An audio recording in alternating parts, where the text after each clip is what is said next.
Everybody's good? Do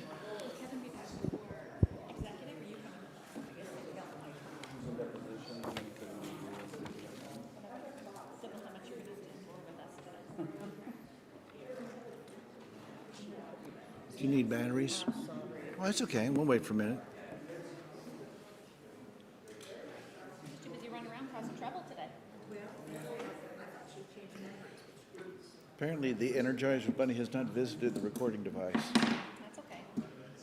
I remember that some of the meetings would go so long, we would have to like awkwardly get a hold of you and try to get you to like stop the meeting so we could change the batteries. Yeah. Yeah, I remember us standing at ease over that. I was like, Jerry, we need to. Yeah. So I better just do it now than then, so I get it.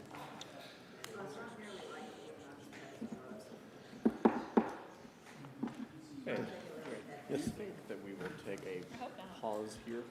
Yes, I anticipate that. In fact, I think I'd like to. That way we get to switch crowds out in an orderly fashion. Thanks. In fact, I'm going to put that on there just in case. That's my intention, but in case I forget.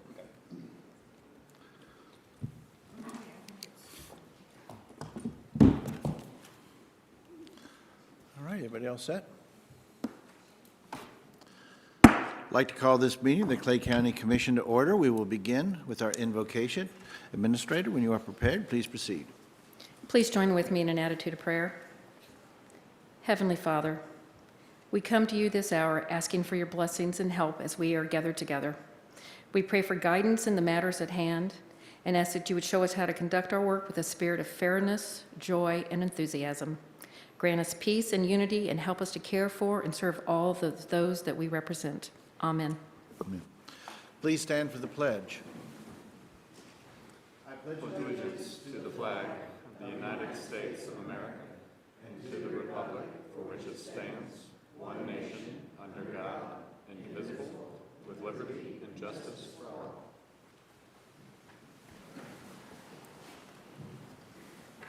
Please call the roll. Commissioner Nolte? Here. Commissioner Thompson? Here. Commissioner Carpenter? Here. That brings us to approval of the agenda. Is there a motion related to approval of today's agenda? I'll make a motion to approve the agenda as printed. Motion has been made for the approval of today's agenda as printed. Discussion. I would like to, and I think I can do this with through consent of the commission, if that's okay with council. What I would propose that we do is the last two grouped items we have on our regular agenda are zoning issues, one with Eastern Estates, one with Eagle View.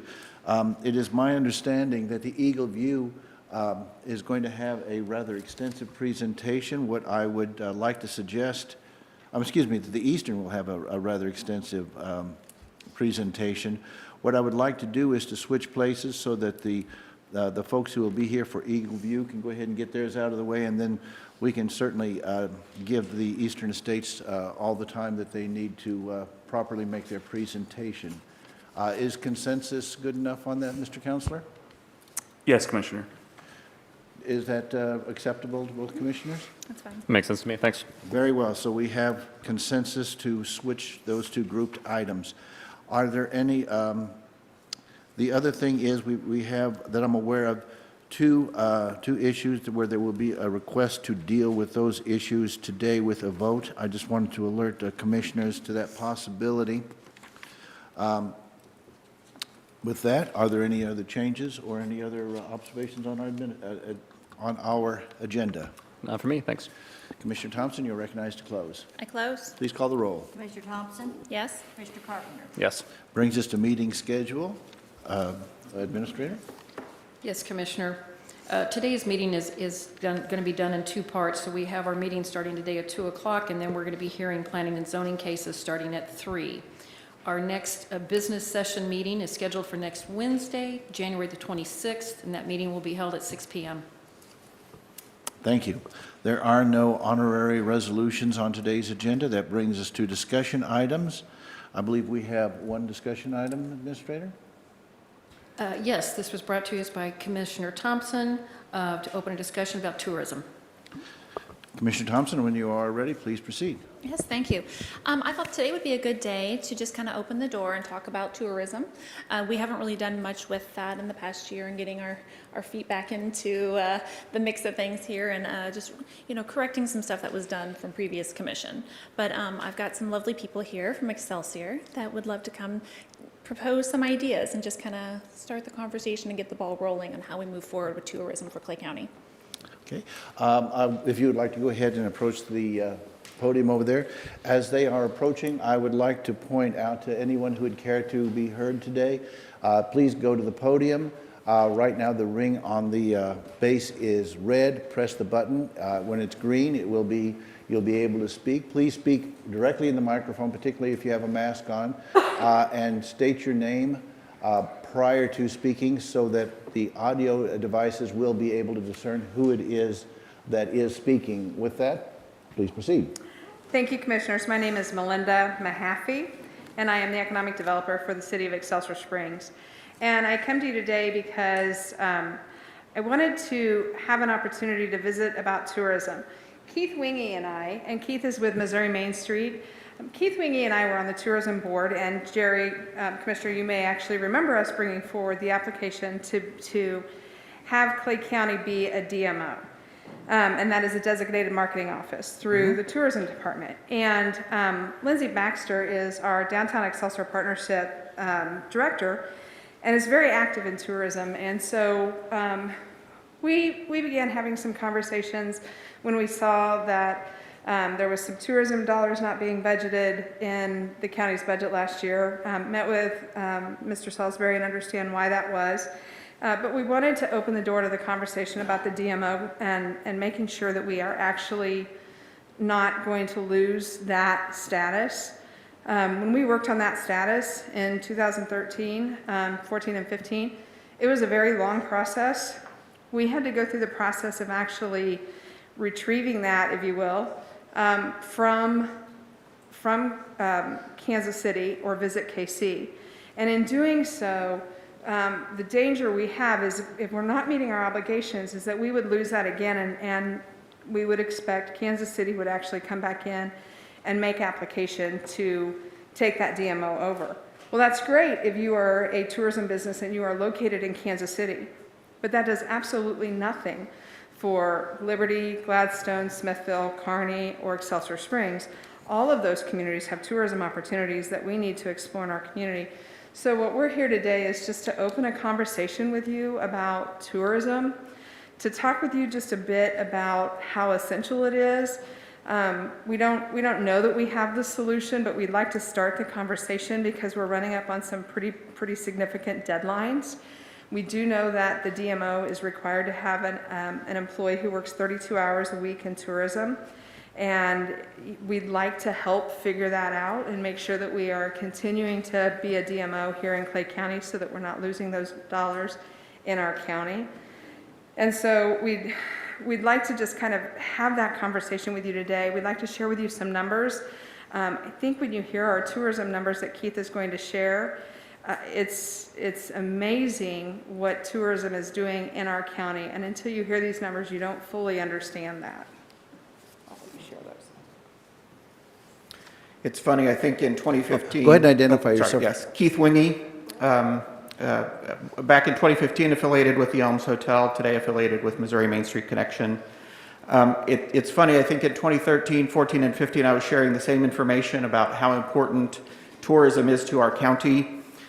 Back in 2013, 2014, Clay County was the 5th largest in regards to tourism spending, and that's how the Division of Tourism denotes 42 various NAIC codes, industry codes that are related to tourism. But in 2019, we have slipped from being the 5th largest county related to tourism to the 6th. So we have had some slippage in that area. So realizing that tourism is very, very important, not only from a financial standpoint, but also from an employment standpoint. In 2019, there were 12,845 employees related to tourism. Of course, in 2020, pandemic year, things have shifted a bit, but there were still over 11,000 employees related to the tourism industry. And like Melinda said, you know, the larger tourism entities, Worlds of Fun, the casinos, those sorts of entities aren't necessarily going to suffer if this goes away. It's going to be our smaller businesses in those communities that Melinda listed, restaurants, retail, hotels, all industries that have been very much hit by COVID-19. So I think it's important that we have this discussion talking about how do we make this happen for our county? How do we keep this as a tool in our toolbox as we're marketing our county, inviting visitors to our county to enjoy the great resources and services that we provide here? And really, today was about just opening the conversation to see if the commission is open to having a meeting and sitting down and talking about how we move tourism forward in our county. Lindsay Baxter is actually on the tourism board, but they've not met since it's pre-pandemic. So obviously the pandemic makes it really difficult to meet. So it would be phenomenal if we could pull a group together just to have the conversation about how we do tourism, because there are some very inventive ways to do that. Maybe it's not an employee at the county level. Maybe it's a contract with an agency that does tourism successfully, and it's to talk about how they can do it, working with each of the communities to make sure that tourism is being done. Maybe it's a tourism person at the county. We don't come before you today with a clear idea of what we need to do, but we would like to make sure that tourism stays a very active part of our county. And we'd like to go ahead and have the conversation, because we're running up on some deadlines. I'm not privy to the DMO contract, but I believe we have some deadlines and have to have some spending information in place here very soon. So we'd like to do that, and just came before you today because we want to have that conversation and open that door.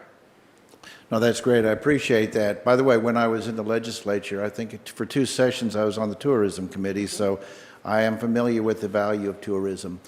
In fact, over the past month or so, I've been in conversation along with the former administrator and the chairman of your committee on, I believe she was the chair. Holly? She's resigned her position and left. Yes, I was just about to say she just recently resigned, so that kind of put everything into a little bit of a less productive mode. So yeah, that's first off, that being said, that was it. A part of those conversations was not only involved with maintaining the status that we have, but also in redirecting. In my particular opinion, and obviously the other commissioners are welcome to weigh in and we will have a discussion, but for myself, I think that the direction given by the commission in previous years, prior to 2021, was less than focused. I would like to see us refocus and to some degree repurpose the tourism committee and tourism. To me, this is not a tourism issue, but a tourism and economic development issue. Economic development is something I have been and continue to be very interested in. That was not exactly welcomed in previous commissions. That point of view was not. I feel now that we have the opportunity to, in fact, go that direction and make sure that when we're talking about tourism, it's about more than just getting folks to come here, stay in our hotels, go to Worlds of Fun, go to the James Farm and spend some money. It also has to have, in my opinion, it needs to have an underlying purpose that says this is a great place if you want to relocate your home. This is a great place if you have a business and you want to bring it to this county. So I very much see the tourism part of it as being a tool for economic development and attraction of businesses and jobs. So I want to see, at least for my part, I would like to see us striking more that direction. And again, there's no reflection whatsoever on the board. I think that the direction that came from the commission in previous years was not as sharp as I would like it to have been. I didn't necessarily disagree, but because I did vote for it when we had that designation. But I think that while the mission is good, the leadership from the commission at that time was less sharp than it should be, and I have confidence that the cooperation that I think we've demonstrated under this new commission is going to allow us to start making some real progress in that area. Like I say, I see it as not a standalone, but as a part of the economic development effort. to make sure that when people are coming here, they're getting as broad a picture and as much cooperation. I believe, at least in the past, Mr. Hampton was a member of the board. He was with the Clay County EDC. He is no longer in that position, but I would like to see more cooperation, if possible, between the different organizations so that when we do go forward, there is a way to blend them together. That, and also, of course, this being our bicentennial year, that is a golden opportunity for us to start looking at how we market this county, both in tourism and in business. So I think we've got a really good opportunity, and the main thing that's been holding me up is just the departure of some of the personnel. But I am anxious to get started on that. There are a number of vacancies on that particular board. One of the reasons that I was pausing on that was for two reasons. One was I wanted to make sure that there was some consensus on a new direction for tourism, and that those members that would be coming on board would be comfortable with that mission. And secondarily, since it has a broader purpose in my mind, I wanted to very much get a new permanent administrator on board so that we could take advantage of that person's experience in tourism from their past efforts. So we're really we're talking about going the same direction.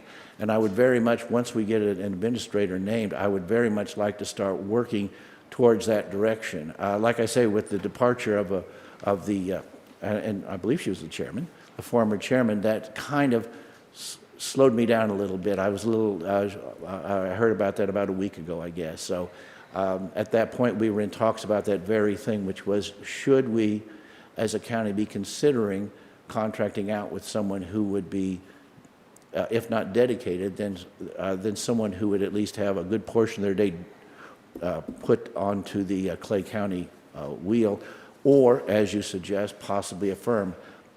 But those discussions were kind of in process when they got a little bit derailed.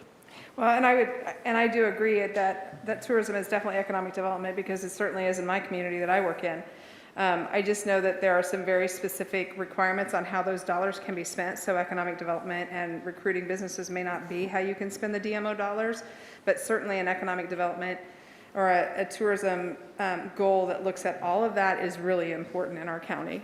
When you're the 6th largest in the state in sales tax revenue generation, then you should be looking at tourism as a mechanism in your community to grow your communities.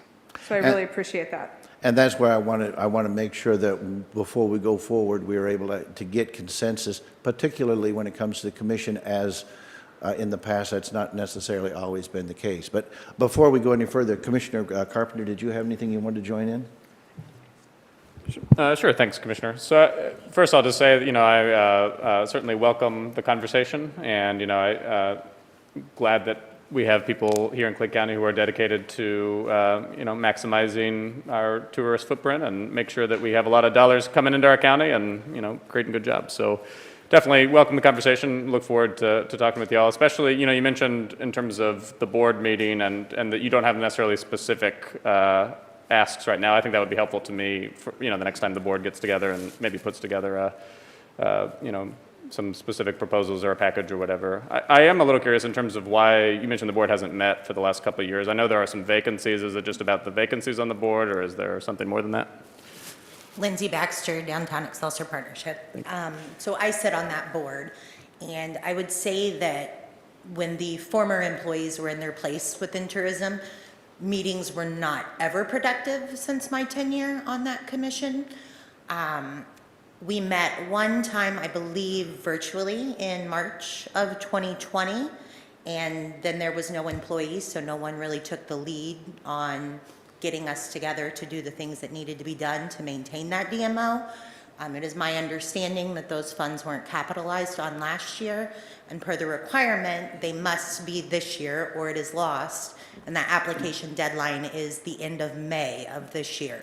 So while I know there are discussions to be made and decisions to be made, time is not our friend, so I would urge a bit of a sense of urgency for us to find a way to put together some sort of package to maintain that. Thank you. And is the board able to meet? now, or do you all have enough members to have a quorum, or can the board meet between now and May, I guess, is my question. We should be able to, now that our chair's gone, I guess it would require possibly myself stepping up to get that set up and moving. Okay, got it. Thank you for the conversation. Thank you. By the way, I would point out that it's an advisory board, so certainly we want their opinions, but you do not have the authority to expend money. Also, although it would, clearly we want to make sure you have a quorum when you meet so that you can take votes. Even lacking a quorum, you could meet as a committee of the whole possibly or something along those lines and at least have conversations. Certainly we hope that you guys will do that and forward information to us as far as you say, the May deadline, those kinds of, that kind of specific information would be obviously helpful. And make sure that when you do that, forward it to, right now to the administrator we have who is here temporarily, but when we have a permanent one in place, certainly that will be, at least initially, someone you want to contact until there's a staff contact designee that the administrator would put in place. Commissioner Thompson. Thank you. No, I think that was a very productive conversation. I'm glad we were able to hit some of those points, and thank you so much, Lindsay, for bringing up the end of May deadline, because that was the big thing. We were aware of that last year, but of course we had no funding put in place to move forward with doing anything, and we don't want to lose our DMO status. We don't want to do that. So, yeah, if the board is okay to go ahead and meet, I would say if we could go ahead and start. I don't know if there's a criteria where we need to have a county employee. I think that was the holdup this past year when we were trying to get the board set up to have a meeting. I don't think we currently have an employee of the county on it. So I don't know if we need to quickly talk about that in the next week. What we need to do, generally what happens is our advisory boards and commissions are staffed. That staff person is generally assigned by the administrator. So until we have, I'm thinking we could go ahead and do that and perhaps staff somebody, but I would like to have our permanent administrator in place so that you don't have a shifting of chairs and that person can have, I think we do have time for that since we're talking May deadline. But yeah, my intention is once we've been able to sit down, once I've had the ability to get the opinion, I should say, once the commission's had the ability to get the opinion of the incoming administrator, then we can talk in terms of more, like I say, repurposing might be too strong a word, but I have a hesitation in putting somebody in a position and then a month later saying, oh, by the way, the mission has changed slightly. I hope you're okay with that. I would like to go ahead and have our conversation, get that going, and then I think we could pretty quickly end up installing new members and a staff member to come in and basically do that. I mean, I assume that your board has worked the same way where you have a staff member. I think we had an assistant administrator who was staffing it the last time around. So do you guys have anyone else besides a commission staff, a commission administration member, I should say, that staffed? Is that pretty much what you guys have been getting in the past? The only county staff member that it was ever a part of our meetings was Melissa Moeller when she was the director. Okay, so it was not an assistant administrator, but the next rung on the ladder.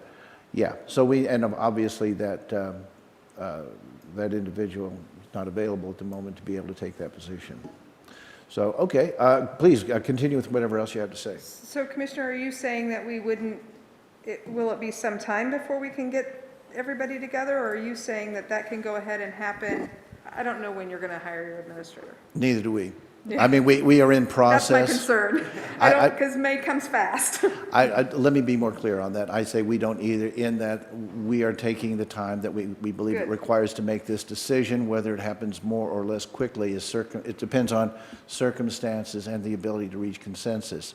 But you obviously are free to meet at any time. You may not, I don't know that we would have a staff member there, but if you guys want to sit down, if you guys want to meet and start talking about kind of what the content of today's conversation was, that might be a way to start building consensus within your own circle on where you would see the board going. Like I say, that was why I was having conversations with your former chair, was that seemed like the point of contact that was appropriate. Unfortunately, the resignation was not expected, so it kind of, I didn't really have the fallback would be whoever the assistant chair is, who would now be the chair. So yeah, you guys, I mean, there's nothing stopping you from meeting, as I think Commissioner Carpenter might have been alluding to.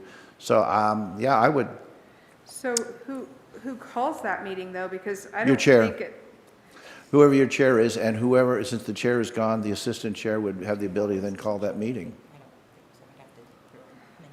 so it's okay to call that meeting, do we just notify somebody at the county that we're going to do that so you can post it as a public meeting, or Ms. Baldwin, or? Oh, yeah, it has to be yeah, it needs to be a Right. public meeting, so yeah, you would need to inform the clerk's office.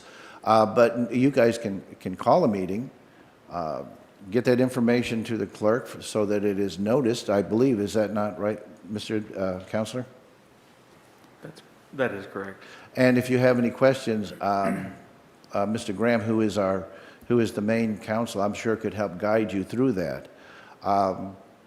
But yeah, you could certainly meet now and discuss what we have been discussing, so that when we do sit down together, you guys have kind of shared have come to an understanding among yourselves on what you think. Because like I say, you know, some of the stuff apparently was not communicated to you guys. Thank you. We appreciate your time today. But yeah, and do, like I say, feel free to reach out to us. But yeah, I would start meeting and going with that. And like I say, I would also once again recommend. I don't know if there's overlap. I thought there was some overlap between the Bicentennial Commission and your committee. At least, well, the one person who left was on both. Your chairman was also on our Bicentennial, so there may be some overlapping in mission that would be helpful there. Thank you. Was there any other question from the commission? Any other comments? No, I don't think there's any other questions. I just want to make sure that they could meet, and if they had all the resources and tools they needed to move forward. I just don't want the conversation to end here. I want us to be able to come back and continue this, and, you know, we're going to get a new county administrator put into place, and just whatever you guys need, just let us know. And let me know if you guys set up a meeting, and if it's Zoom, just give me a shout. I may even pop in and visit. And we'll stay on task and make sure we're moving forward and getting this ball rolling. But I just don't want it to go stagnant, and then we Thank find you. ourselves in a pickle like last year. So Thank you yes. very much. We greatly appreciate that. Have a great day. Thanks. Thank you. That concludes our discussion items. Public hearings, we have none listed. There are no items on today's consent agenda. We're going to start on our regular agenda, and I see would appear to be some new faces here, so I'm just going to give you a quick rundown on how we are going to be proceeding. This is our work session, which means that with some exception, we will generally be taking up the items on the regular agenda, and then we will be either assigning them to the regular agenda next week to be voted on individually, or we will put them on the consent agenda, which means that our next meeting, it will be bundled into one agenda, that is the consent agenda, and voted on as a group. When we do that, certainly any commissioner has the ability to take an item off of our consent agenda and put it on regular agenda. With that short explanation, we will go ahead and get started. Our first item is 2022-28. Administrator? Yes, Commissioner. 2022-28 is a request to approve ARPA funding from the Kearney Fire and Rescue District. It's going to be presented by our Clay County Auditor, Victor Holbert. Please proceed. Yes, Victor Hurlbert, Clay County Auditor. Just real briefly here to introduce Resolution 2022-28 is an American Rescue Plan Act request in the amount of $114,215.95 from the Kearney Fire and Rescue Protection District. Essentially, in the background, we made note that this application came before the pause that we set up last week, and it does deal with medical equipment, so it falls under that allowable category anyway. Essentially, in summary, and I'll let the chief here explain a little more in detail, but we have medical equipment dealing in categories of cots and loading systems to get into the ambulance for patients, stair chairs for moving patients, and video laryngoscopes, probably not saying that correctly, but essentially all these items are meant to prevent and mitigate COVID-19, use less fire personnel to treat patients, with those moving systems. And then the video laryngoscope is essentially a way to, instead of being directly over the patient, to do it from a distance. The eligible category under the final rule of the American Rescue Plan Act is essentially the very first one on page 417, and it specifically references those medical equipment and preventing and mitigating COVID. Ambulances are also specifically mentioned elsewhere on pages 61 and 202. There is sufficient budget from our COVID response line for this expenditure. We did verify that the district already received some funding from the city of Kearney, and that the city of Kearney also has further obligated their entire rescue plan amount. And that's kind of in the background. We also have in this submission, you have the application as well as information from independent companies basically noting the COVID application for these equipment items. So with that, unless there are any other questions for me, I will bring up Chief Kevin Pratt. Are there any questions for the auditor on this issue? No questions, thanks. Please proceed. Good afternoon, Kevin Pratt, Kearney Fire District Chief. I guess you have the application in front of you. Essentially, we're trying to mitigate infectious disease exposure to our crews. Obviously, that's not going away anytime soon as we would like it to, but the only ways we have to mitigate that are to try to limit the amount of exposure we provide by sending people into residences. Under our current system, it takes upwards of 4 people to be able to manipulate patients through different portions of houses and things like that. And then additionally, if we have to carry equipment in those circumstances, either the people that are moving the patient have to throw it over their shoulder, or we have to have additional people to carry those items, heart monitors, like airway bags, supply bags, things like that. With this new equipment, they all come standardized to be able to operate with 1 or 2 people. And all of those ancillary equipment items have set brackets that we can fasten the equipment to while we're moving the patients. And those will stay fixed during transport, so it limits the amount of risk in those limited circumstances as well, that we don't have equipment flying around. Everything is well attached.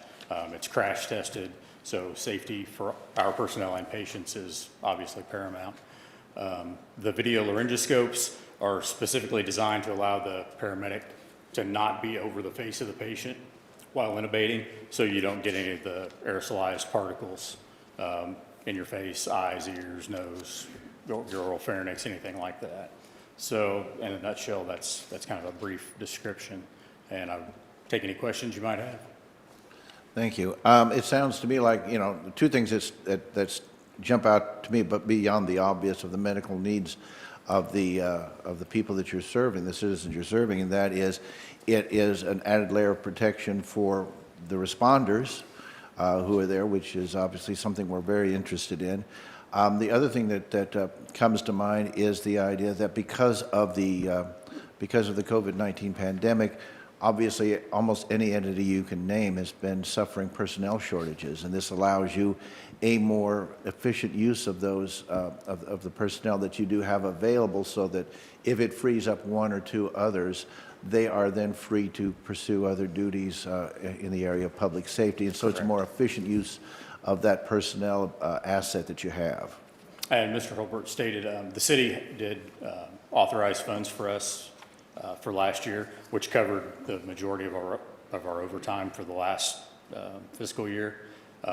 The most we've had off, our full-time staff is 24 line and 4 staff, and we've had 12 off at a time. So we have been hit just like everybody else, and fortunately, nothing serious. We've been able to get guys back to work and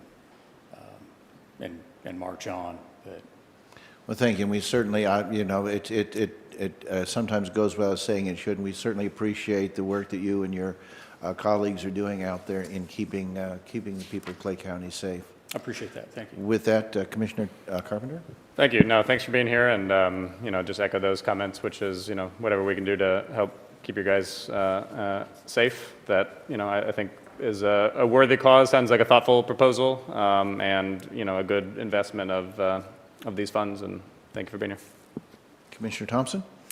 So I have no questions, but I will say that this definitely looks like it would obviously fall definitely within the ARPA guidelines. So I am very happy to support this. And if you guys need anything else, just let us know. Okay, thank you. And thank you for the completeness of your application and the detail. I'm sure that that is due to your, to the folks that you have in your office and the guidance of the auditor as he has helped you Yeah, work he through was this process. very helpful to work with, make sure I had everything to present, so I appreciate that. Very good. Since this involves the expenditure of monies, is a regular agenda for next week? I think so, thanks. Very well.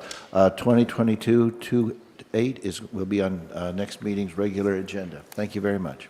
That brings us to 2022-12, Administrator. 2020-22-12 is brought to us by our Clay County Assessor Tracy Baldwin.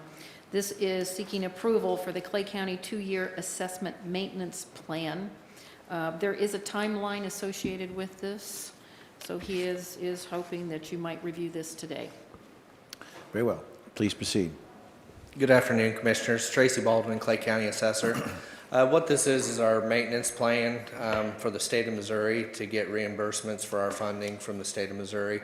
It's a 2-year plan, so every 2 years this comes about. So this is actually my first 2-year plan presented. So I did request to council to have it voted on today.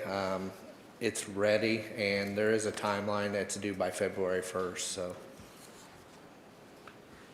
And of course, the February 1st, while that is the deadline, that we would also want to take into account the time that it would take for your office to process. So that would be the reason for the hurry, because it obviously would have more work to be done on it. So we want to make sure that we're not getting too close to that deadline. No, you're not. Actually, my deadline's December 31st. So everything is prepared and ready to go. It's Okay. just waiting for signatures. I see. Thank you for explaining. I appreciate that. Commissioner Thompson, do you have any questions or comments? I do, thank you. Is there any differences from this 2-year plan from the previous years? As this is your first, so have you done anything different? There's usually not a whole lot of differences. Mainly the differences are of as values increase, some of the numbers will change. If we add employees or if we add software or certain things like that. So really, there's not a whole lot of difference other than our value increases and the number of increases that we future expect. So really, it's pretty much the same every 2 years.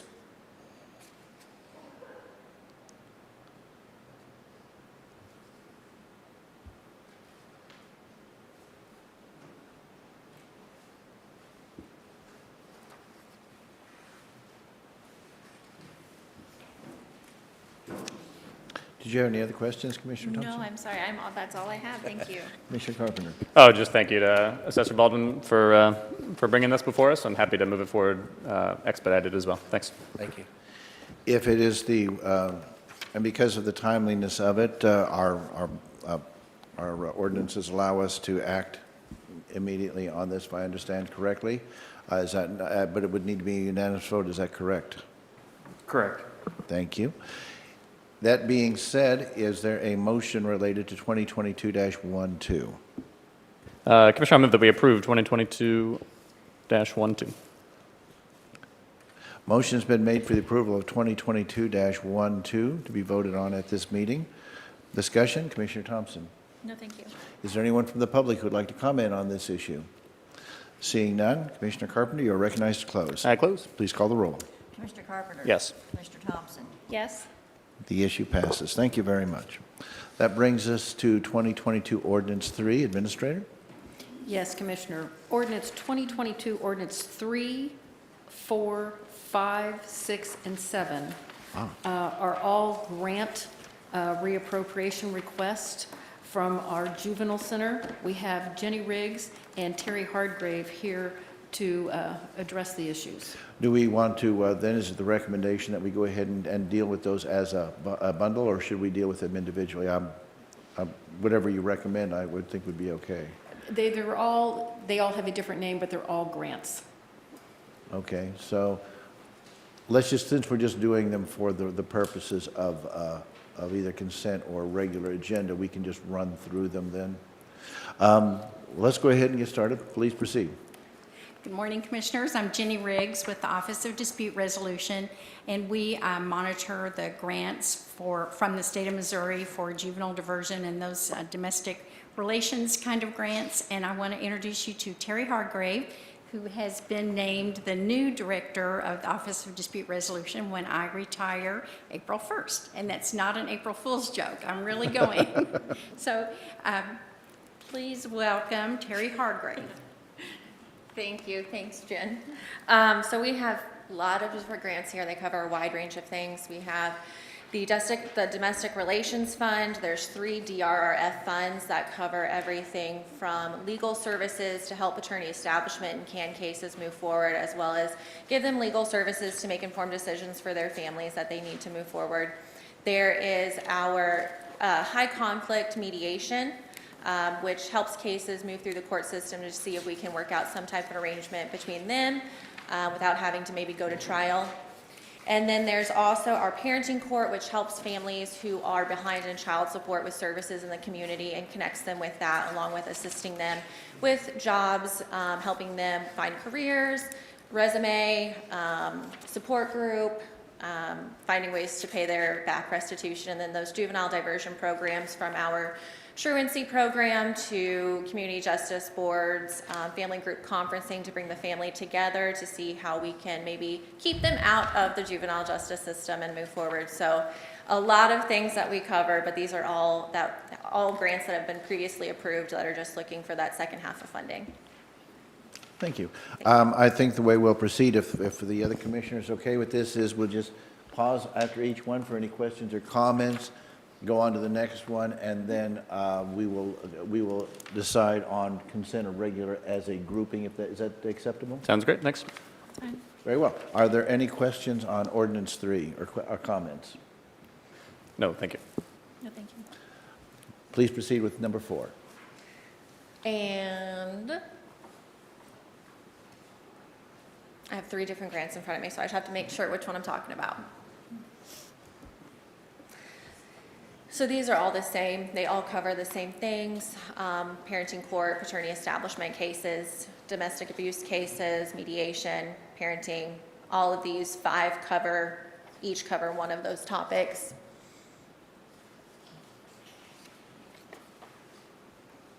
Okay, questions on number 4? No, thank you. Please proceed to number 5. I mean, unless you had something else to say, I didn't want to cut you No, off. you're fine. Thank you. Go ahead and then start with ordinance number 5 then, please.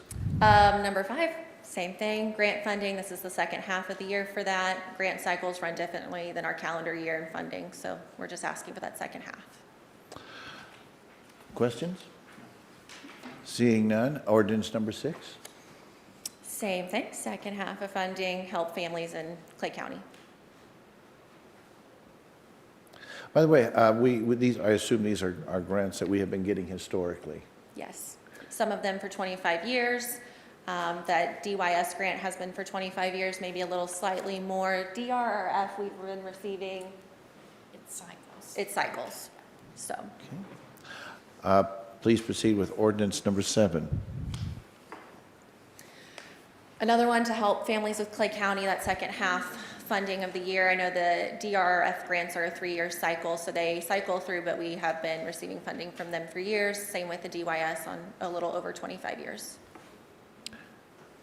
Can you give us a total for all 7? I don't want to throw that at you just out of the blue, but we're talking about pretty much the ability for your department to be able to bring money, grant money into the county and to use it for these good purposes. So we appreciate the fact that you are able to bring those. Could you give us a kind of a grand total there?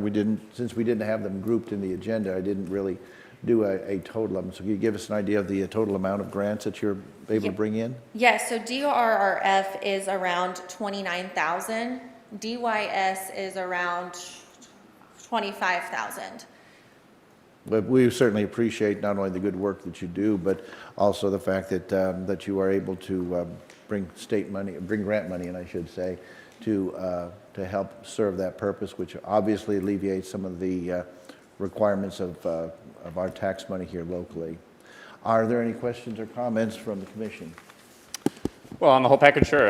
This is incredibly important work, and I'm grateful to both of you for doing it, and good luck to Terry taking over. Hope that transition goes as smoothly and well as possible. And these are, really important investments, so happy that we can play our little role in it. Thanks. Thank you. Commissioner Thompson.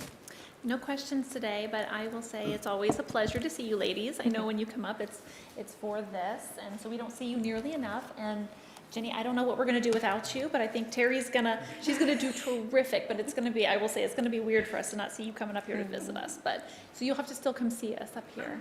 Just come see us. We'll have cake, so yes, but that's all I have.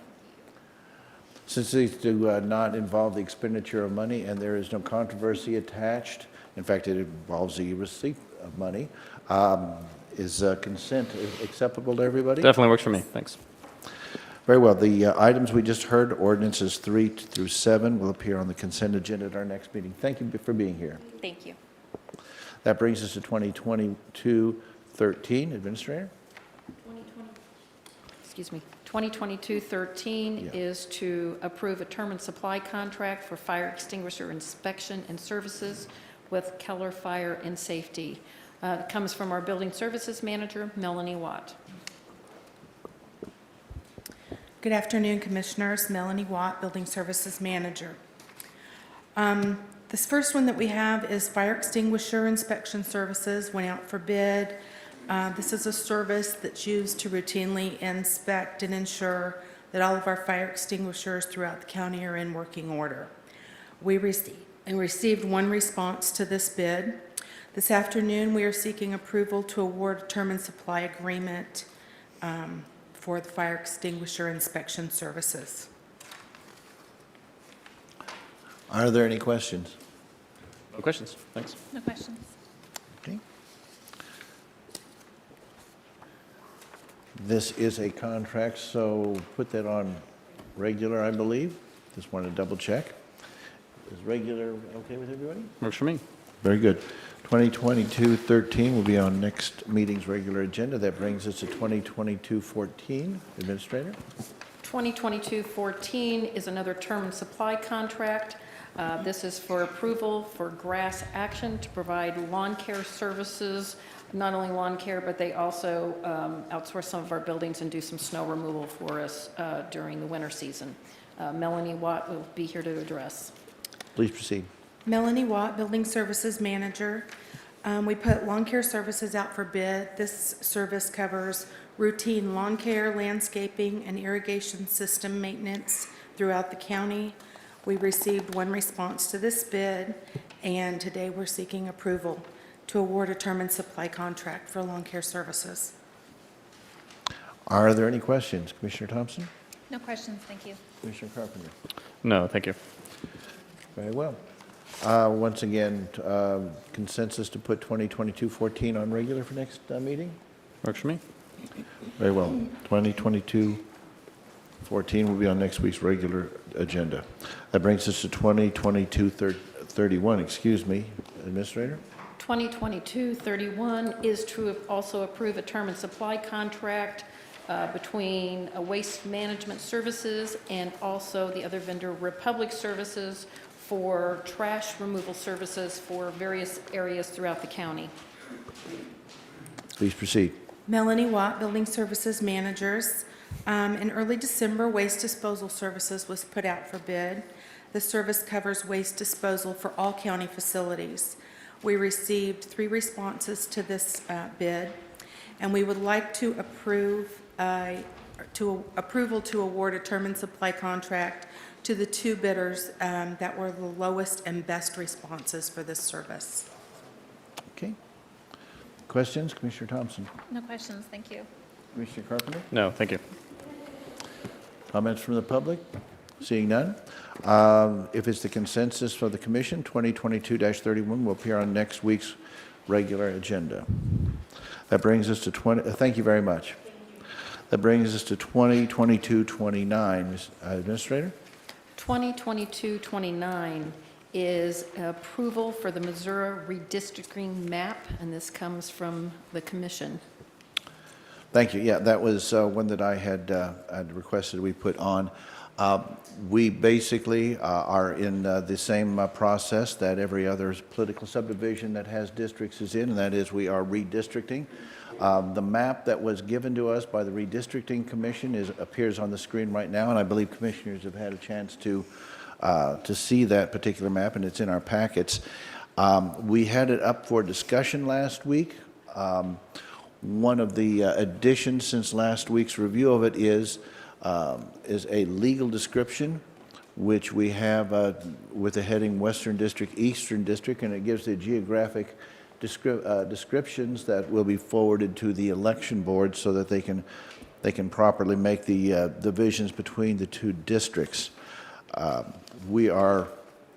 vote from the Redistricting Commission was unanimous on this particular map. They had several other alternatives. This was the one that received unanimous support of that commission. I would also like to recommend that and then discuss the idea of passing this today. The reason for the urgency is that we are looking at a February 22 date for associate commissioner candidates, and that would be the only group that would be affected by this map, but that they have the ability to go forward with confidence that they have a map that they can look at it and say, yes, this is the district I will be running in, and to not incidentally make sure that they do reside, in fact, in the district that they would like to run in. With that date coming rather quickly, I would like to recommend that we put it up for a vote. I'm not going to make that motion right now. I'd like to go ahead and just have some discussion on it and see if the commission is disposed to do that particular thing. The alternative would be to put it on next week's agenda and vote on it at that time. If we do move it forward, we certainly would be, I would certainly be recommending that it be a regular, not a consent agenda item. So with that, I'd like to open up the discussion. Commissioner Carpenter.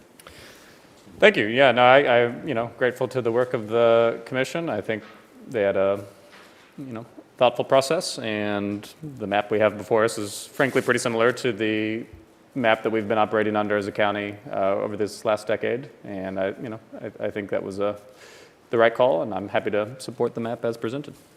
They also, my understanding is this map is compliant with the, I believe, 10% rule. In fact, more than compliant. They are very close in population, so we are well within the bounds of the requirement that the maps have roughly equal, that the districts, excuse me, have roughly equal population. So I feel confident that from that point of view, we are more than compliant. Commissioner Thompson? I have no questions today. I think we had a pretty lengthy discussion about it last week. I think it covered a lot of the issues that anybody might have had. I feel comfortable moving forward with it. Very good. Are there any comments from any members of the public on this before we go forward? Very well. I make a motion to approve 2022-29. Further discussion? Seeing none, please call the roll. Commissioner Thompson, Yes? Commissioner Carpenter, Yes. Thank you. That passes. We have our planning and zoning issues no earlier than 3 p.m. It is 5 minutes before the hour, so what we will do is stand at ease for 5 minutes or so. That will allow any exchange of people in the room and also allow for anyone who is interested to pursue this to make their thoughts known. Oh, by the way, okay, thank you for the map. So we will stand at ease until 3 o'clock, and then we will reconvene. Thank you.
You're good.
We have now returned. We stood down for a few moments to basically do part 2 of our meetings. Before we get started, I want to go ahead because, again, we have new people here who may not be familiar with our procedures, just so you know what to expect. This is a work session. That means that the issues that we will be hearing will be not voted on at this meeting, but they will go to our business session, which will be next Wednesday, and that would be next Wednesday at 6 p.m. There will be, these bills will be, or excuse me, these resolutions will be disposed of in one of 2 ways. We will either put it on regular agenda, which means that we will hear it, again, a full hearing on it next week, or if there is no controversy attached to it, it can be put on consent agenda to be voted on in a bundle with other issues. Any commissioner may request that an item that has been put on the consent agenda be brought onto the regular agenda up until the time a vote is taken.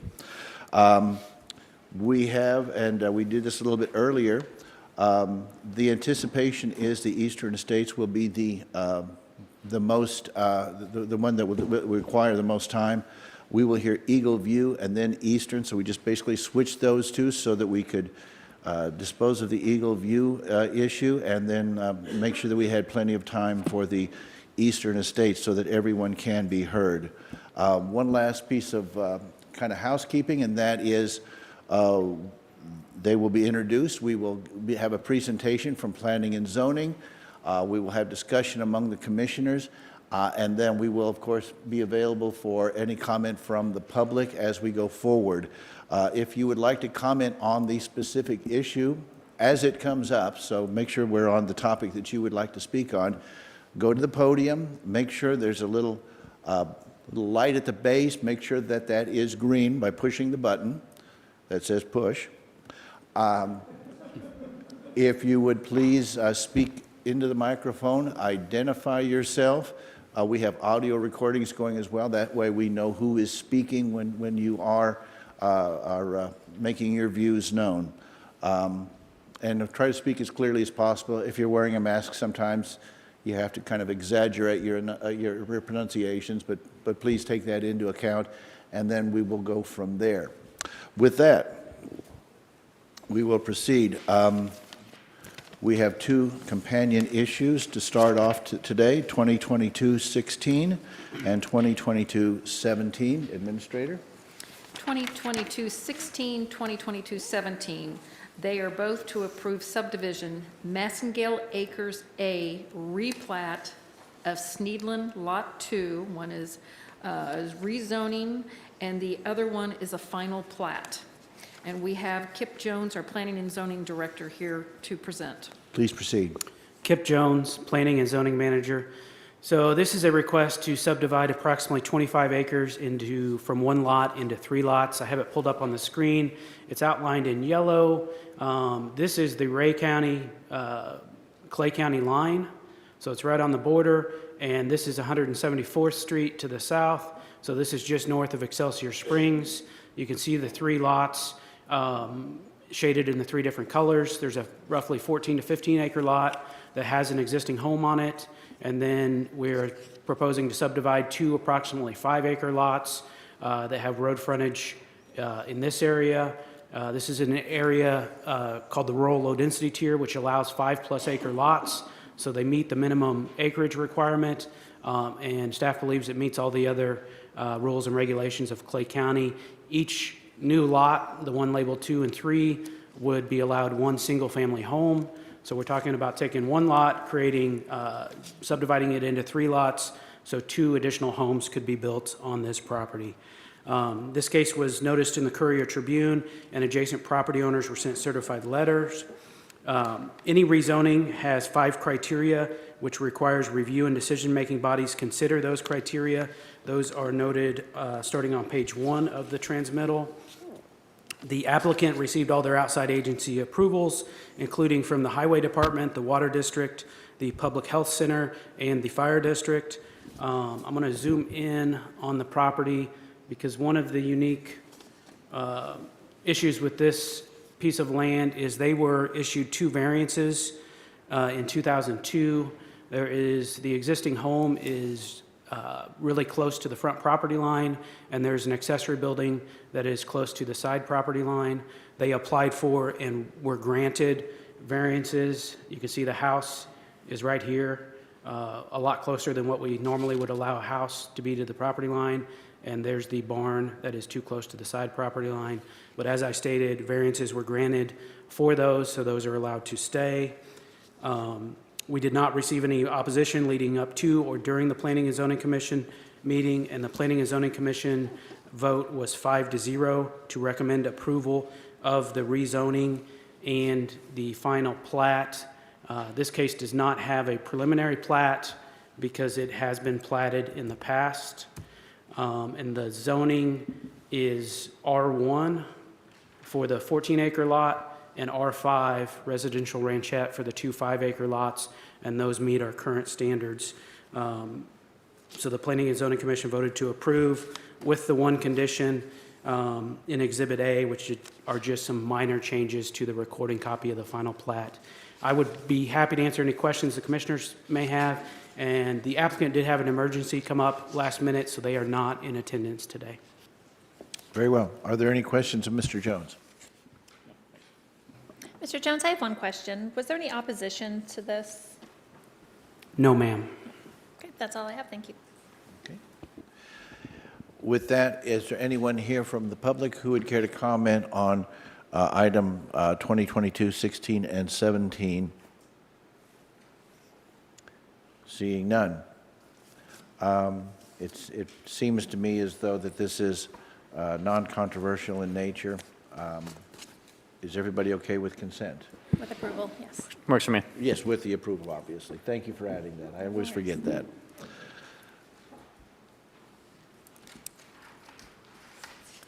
Very well. 2022, 16, 2022, 17 will appear on next week's consent agenda with the approval box. That brings us to 2022, 18, 19, and 20, I believe. Administrator? 2022-18, 2022-19, 2022-20 is for Windy Hill Farms. It's zoning, a preliminary plat, and a final plat. Kip Jones, our Planning and Zoning Director, is here to present. Please proceed. Kip Jones, Planning and Zoning Manager. This is another rezoning preliminary and final. This property has not been platted in the past. I've got it pulled up on the screen. It is roughly 55-ish acres, and the proposal is to subdivide it from 1 lot to 3 lots. You can see we have them shaded in the different colors. Lot 3 in the back is 40 acres. Lot 1 in the front is approximately 8 acres, and Lot 2 is approximately 7 acres. The current county code allows a lot to exist without any road frontage if it is served by a 60-foot wide ingress-egress easement, and that's what's shown here in the blue. This property is located in the natural resources tier. I'm going to zoom out a little bit because it is super close to Smithville Lake to give you an idea of the surrounding area. The natural resources tier allows a 5+ acre lot, so they meet their minimum lot requirements. Staff believes they meet all of the requirements in the Land Development Code and the Comprehensive Plan. This case was also noticed in the Courier Tribune, and certified letters were sent to adjacent property owners.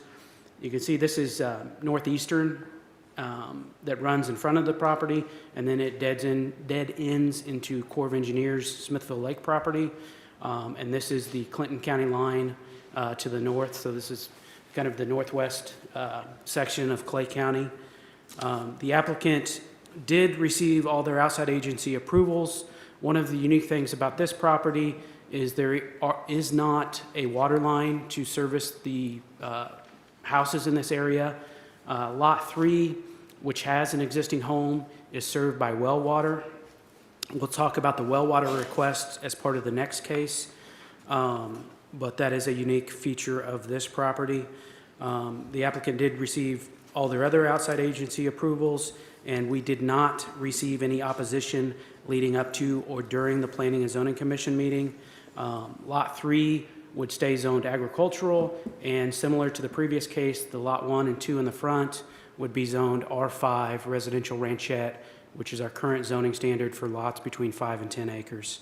The Planning and Zoning Commission voted to recommend approval of the rezoning preliminary and final plat with 2 conditions, which are just a couple minor changes to the recording copy of the plat, and then we will require a shared driveway easement be recorded for that access to get back to Lot 3. I would be happy to answer any questions the commissioners may have, and the applicant is present as well. Are there any questions of Mr. Jones? Questions? No, thank you. Very well. If the applicant is present, they are free to speak. I just want to emphasize that it is not a requirement, but certainly we always welcome the comments of the public, particularly those who are making applications. So if the applicants would care to speak, certainly this would be the time to come forward. Okay. Seeing none. Are there any members of the public who would like to speak on the Windy Farm zoning issue? Seeing none. Once again, this seems to have no controversy attached to it and no opposition. Is everybody okay with consent on this one? I'm good with that, thanks. Okay. With approval. With approval. Thank you. 2022, 18, 19, 20 will be put on next week's consent agenda for approval. That brings us to 2022-21. 2022-21 is the approval for the use of well water as the sole water supply for Windy Hill Farms Lots 1 and 2. And Kip Jones is still here to talk. Please proceed. You sound excited. Kip Jones, Planning and Zoning Manager. So this is dealing with the same case, but this is a request to allow lots 1 and 2 to have well water as their sole residential water source. As I stated earlier, Lot 3 is already approved for that. The 2 lots to the north have been approved for well water. There is a specific section of the Land Development Code. It's section 151-8.9, which says basically that you need to hook up to the existing water unless there is an exception under subsection D, which says only under unusual circumstances as determined by the Planning and Zoning Commission and Clay County Commission and approved by Missouri Department of Natural Resources shall well water be allowed for residential use. The Water District stated that their closest water line is a quarter mile to the south of this property, which would be across the core property, which poses an issue. And that's why the other lots in this area have been approved for well water. The Planning and Zoning Commission voted 5-0 to recommend approval with one condition, which is that once the well is drilled, that they get approval from Missouri Department of Natural Resources. And I would be happy to answer any questions the commissioners may have. Are there any questions of Mr. Jones? I do, thanks. Go ahead. Mr. Jones, so can you tell us briefly what the purpose of that standard is and what makes this situation, quote, unusual?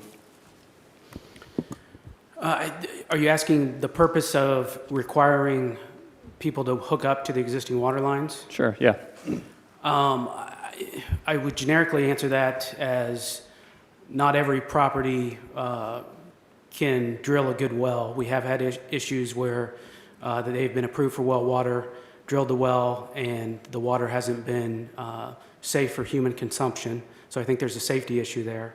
And I think this one is unique because the Water District basically says they cannot serve water to this property with the existing infrastructure that they have in place. Thank you. Commissioner Thompson, do you have any questions? I don't, thank you. Very well.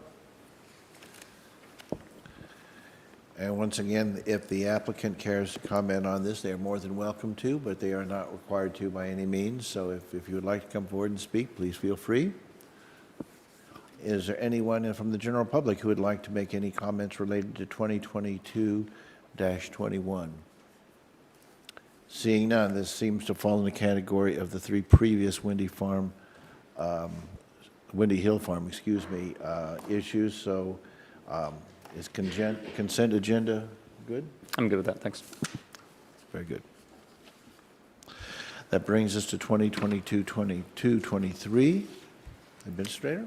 2022-22, 2022-23 are both to approve Luciana Point, a zoning order and a preliminary plat. Kip Jones, the Planning and Zoning Director, is here. Please proceed. Kip Jones, Planning and Zoning Manager. Waiting for my computer update here, but this is, so we're kind of switching gears here because the next three cases are similar in some aspects and different in other aspects, but they're not our usual cases that we see in front of the Planning and Zoning Commission or County Commission because they involve infrastructure. So interior streets, new water lines, fire hydrants, sidewalks, stormwater, all kinds of infrastructure that would be involved in these projects. So they go through a different process than what a typical case where we're subdividing 20 acres into two 10-acre lots. These, you'll see that this is just a rezoning and preliminary plat because this is considered by the Land Development Code a major subdivision. If it's considered a major subdivision, then it has to go through the process twice. So the way I look at the rezoning and preliminary, it's the county deciding, does this proposal in this area of the county with the density that they're proposing, with the infrastructure they're proposing, does this make sense for this area of the county and with this proposal? If the rezoning and preliminary is approved, at that point, the developer has to submit construction plans for the infrastructure. The county on-call engineer reviews those plans, and then the applicant at that point, 60 days after they've submitted those construction plans, can submit a final plat application, which would also go back in front of the Planning and Zoning Commission and County Commission for the final approval. The things we're looking at final plat application are that they haven't changed and made the subdivision more dense or put more infrastructure or made major changes to the rezoning and preliminary that was initially approved. And then even once that final plat's approved, the developer at that point has to go in and put in the infrastructure. The water district, the fire district, the highway department, my department, all review that infrastructure, make sure it was put in properly, and there's inspections that happen throughout that process. And then we approve that infrastructure, and at that point, they're allowed to record the final plat and start selling lots. So this is a long process with several different steps, and this is the first step, in my opinion, to decide whether this proposal makes sense in this part of the county. And I should also note that even after they've recorded their final plat, the developer's responsible for the maintenance of that infrastructure for a 2-year period, and they have to put up a letter of credit or bond with the county in case the county would have to come in and repair or do any work on that infrastructure. At the end of that 2-year period, if the infrastructure is in good shape, the county approves it, and it becomes part of the county road system at that point. So this is a long process that we go through to decide if projects like this should be allowed. Now, specifically, this project is east of Liberty. It's a rezoning and preliminary for a subdivision called Luciana Point. It's approximately 140 acres, and it's on the northeast corner of H Highway and Stockdale Road. So this kind of shows the overlay, and this is the old Liberty Hills Country Club. So it is no longer a golf course, and the proposal is to develop that 140 acres into roughly exactly 18 lots, and the lots range in size from 5 acres to 22 acres. This is Stockdale Road to the west, H Highway to the south, and this is Liberty Hills subdivision. This is the first block, and I believe this is the second block. These subdivisions were approved or at least the first one was approved in the 70s. And this property surrounds that existing development. I'm going to zoom out a little bit more because I want to show you, this is kind of a unique area because it's located in the rural low-density tier of the county, which typically we don't see subdivisions with lots this small like Liberty Hills has. Also to the north, there's a subdivision called Meadow Lake Estates that was done in the early 2000s, that those lots are a little bit bigger. You see those houses here. Those are in the, I think, 2 to 3 acre range, and that might be a little big, or 1 to 2 acre range. Some of them may be, like that one's 1.39, 1.84. These Liberty Hills lots are, a lot of them are under an acre. That one's less than half an acre. We typically wouldn't allow something or approve something like that in this tier of the county at this point under our current regulations. I do also want to point out that there is a private sewer system that serves Meadow Lake Estates and these Liberty Hills lots that's located up here. This is the sewer system that came before the County Commission to request becoming a common sewer district a few months ago, so that probably rings a bell with the Commission. But this specific proposal is for large lots, smallest lots being 5 acres, the largest lot being about 22 acres, which is typical of what we would normally see in the rural low-density tier. So from a planning perspective, I think it probably would make some sense to try to hook on to the existing sewer system so we didn't have septic systems on each of these lots. But if they did that, by our current code, they would be allowed to go much smaller on these lot sizes. They instead have chosen to go large on the lot sizes, and the current county code allows septic systems on lots that are 5 acres or larger, and they meet those requirements, so they are proposing for these lots to be on septic systems.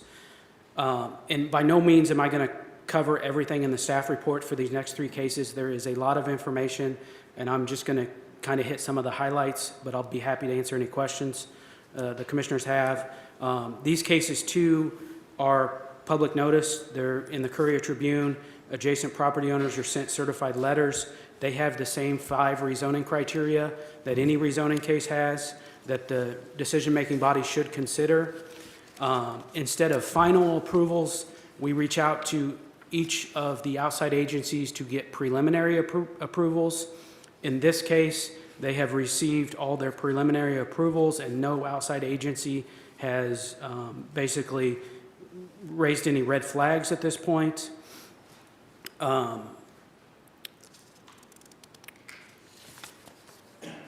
As I stated, this is classified under a major subdivision, which the preliminary plat for a major subdivision has 2 specific criteria for it that are separate from the rezoning. Those are on page 3 of the transmittal that was sent to the County Commission. And there is an infrastructure chart, which is 151-8.3. And I'll try to pull up my staff report so I can show this on the screen. That shows the infrastructure that would be required for a subdivision like this, and it's done by zoning district. So these are R5 zone lots, so they would be asphalt, curb, and gutter. They would be connected onto the water supply district. Hydrants would be required. This allows either a package plant or septic because they're larger than 5 acres. And then sidewalks are exempted if each lot is larger than 1.8 acres, which this meets that exemption. So sidewalks would not be required for this subdivision. We talked about the letter of credit if this is approved for the infrastructure. The highway administrator has determined that a traffic impact study is not required for this, and we did not receive any opposition to this leading up to or during the Planning and Zoning Commission meeting. Now, I will say we've fielded a couple of meetings and a few questions about this case, and I did receive a phone call today that I would probably classify as opposition to this case, but we did not receive any at or leading up to the Planning and Zoning Commission meeting. And the Planning and Zoning Commissioners' vote was 5-0 to recommend approval with some conditions, and I'll show some of those conditions. I want to go over a couple of those because typically these subdivisions with infrastructure will have quite a few more conditions than what a normal case would. So I want to point out condition number 7 talks about if a lot has frontage on an interior street, and I probably did not go over that very well. Let me zoom in here because this does include interior streets. There's 2 streets. They would be accessed, or they would come in off of Stockdale Road. And I'm going to let my computer update here. It's kind of like me, it's slow today. But if a lot, so here's where the proposed streets would come in. This one ends in a cul-de-sac. There's a cross street with a cul-de-sac. And if a lot has frontage on one of these interior streets, the access would be through that interior street. So we'd be talking about a few lots that would have access off of Stockdale. So one lot here, this lot would be Stockdale, this lot, and this lot would be Stockdale. MoDOT has approved access for a lot here off of H Highway and these 2 far eastern lots. There's an existing road here called Betsy Ross Lane that these 2 lots would have, actually 3, one here, and these 2 lots would have access from. So we're talking about 3 accesses off of H Highway and 1, 2, I think I said 4 off of Stockdale Road. Everything else would be accessed off the new interior streets. And then I'm going to go back to the conditions. Condition 8 would make the HOA responsible for all the stormwater infrastructure. And then condition 13 would allow us to have a third-party inspector from our on-call engineer be present during the construction of the infrastructure, and the developer would be responsible for paying for that fee. But there are 14 conditions that are added, and the Planning and Zoning Commission did vote to approve with those 14 conditions. And the applicant is present, and I would be happy to answer any questions the commissioners may have. Thank you. Could you just review, because as you said, there's a lot of information coming our way. So could you give me just a quick number on each of the existing properties there, and also the proposed lot sizes for those different, I think Liberty Hills, anyway, there were, you could just give me the lot sizes that we're looking at on these right quick? Yes, and you're asking for the lot sizes on the proposal, correct? Not the Yes. surrounding properties? Well, I would like to get that one, I want to get that number nailed down, then I would like to have you've kind of done a comparison on the existing properties around it, so I would like to get first off the lot size for the proposals, and I realize it's a range. So let me see if I can pull up the plat here and we can look at this. So let me zoom in a little bit because some of these are hard to read. So on this section, the ones along Stockdale Road, lot 1 is 5 acres, 2 is 5.01. Let me just go down Stockdale. Those are all right in the 5-acre range. And then as you come in off this street, 5.14, I think that says 5.04. Lot 13 is 5.33. Lot 14 is 12.26. 15 is the 22-acre lot. 10 is a 12-acre lot. And we have an 8-acre lot. That either says 6 or 8. But at this point, they're all going to be in excess of 5 acres or larger for all of them, correct? Yeah, yes, 5 is the smallest, and then there's a range going up to 22, but you can see there's a lot of 5 acres on the outside, 7-acre lot, 5, 6 here, so quite the range. And Liberty Hills, I mean, they look obviously much smaller. Yes, so if I identify on a couple in Liberty Hills, 0.46, 0.46, they're all right in that half-acre range. Okay. I mean, one of the things, and obviously it's a different thing, but one of the things that I really have a big problem with is the idea that we have essentially suburban-style subdivisions in unincorporated Clay County. My thought is that when we have those kinds of subdivisions, certainly if they were, and we're looking at 5-acre lots on what is being proposed, but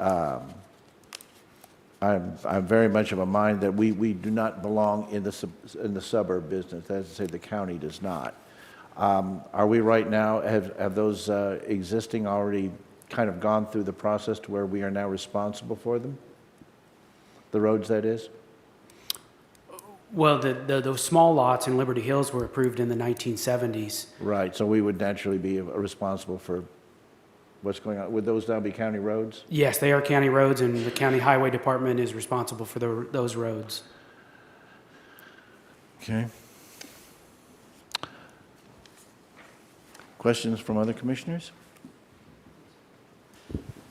Thank you, Commissioner. So that was what stuck out to me as well, was the 1970s approval. I guess the first reaction I have is how common is that we have, obviously this is a rural low density tier, so this is, having a whole subdivision with half-acre lots is, as you said in your presentation, is obviously an aberration from the existing way we would do approvals. But how, is that very common that we have approvals from the 1970s that have gone undeveloped until 50 years later? Well, this one's developed, so you're asking, so obviously all the Liberty Hills first block is fully developed. I don't think there's any lots that aren't built upon. But I don't know that this land that we're developing around it was part of that initial development, because it was the golf course at that point. But there are sporadic, it's not uncommon to find developments that were done in the 70s, 90s that had second and third phases that never got developed. Now it's more common to find that in our urban services tier, which is closer to the cities, kind of the corridor between 291 and 92. So it is unique to have it in the rural low density tier, for sure. Gotcha. So Liberty Hills, those half-acre lots are already fully developed, you're saying? Yes. So I probably didn't do a very good job of explaining it, but every lot in this area has a house on it. This is fully developed. Those streets exist. Those houses are there. And then, there may be a stray lot here or there, but not very many that haven't been built upon. And then also Meadow Lake Estates, you can visibly see the houses. Those are all fully developed. And those streets are in, the county's maintaining them. It does throw a wrench into things because our current code doesn't really call for that type of development in this area. But with that private sewer in there, it almost makes sense to allow some more smaller lots in there and allow them to hook onto the sewer. But I think the applicant has done a nice job of going with what we would typically approve in the rural low density tier. Now, it does have some infrastructure, so the way we have this written now, the county would be responsible for maintaining these two roads after the 2-year maintenance period. But the highway department has not indicated that they could not meet that maintenance requirement. Understood, thank you. So, we're talking, the approvals today, we're talking 5-acre minimum approval. Is that fair to say? Yes, everything today is... Up to 22? We've got 18 lots, and everything is over 5 acres. Okay. Thank you. Commissioner Thompson? I have no questions, thank you. I just want to revisit back a little bit. The thing is, when we're talking about being on 5-acre lots or greater, I understand that, and in fact, it's not uncommon for us to have a family who owns acreage and then subdivide it out within a family. So this is a little different in that while it's the same size, this is an actual development, not just a question of someone dividing off part of, say, a 20-acre lot so that they have a family member who can build a house close to them. So it's got a little different feel than that. Okay. With that, I understand that do I understand correctly that the applicant is here, and would they like to come forward and speak?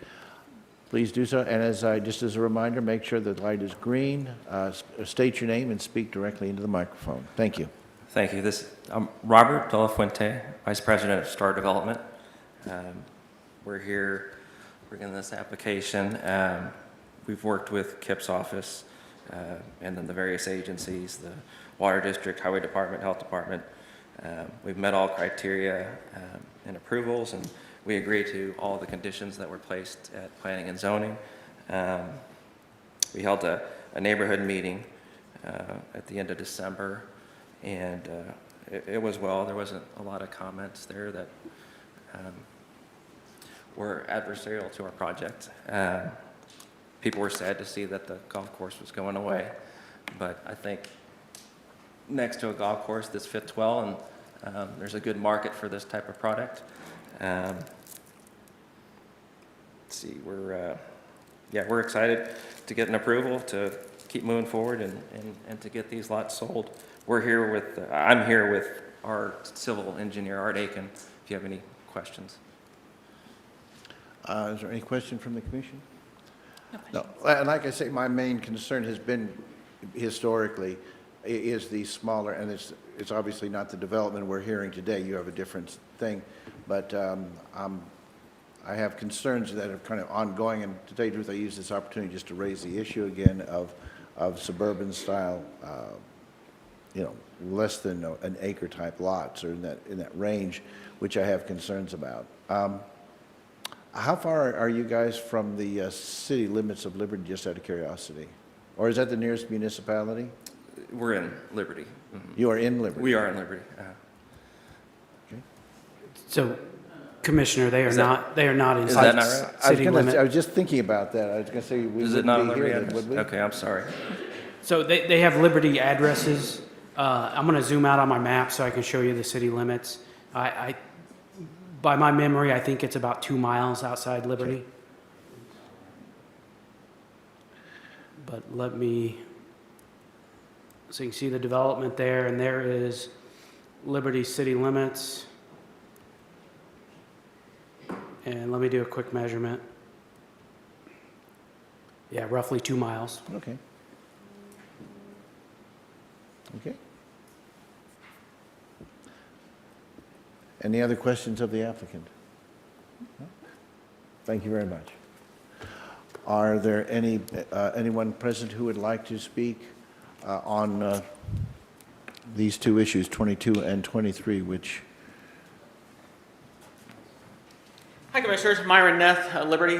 Thanks for letting us talk. Hey, just a point of whatever, at P&Z meetings, first P&Z meeting I've been to a long time, the last few times, is that all they gave the choice was for support or opposition comments. There was no just comments, which was like, and that's why I don't think people talked, because a few of us wanted to just make some comments. We weren't opposed necessarily.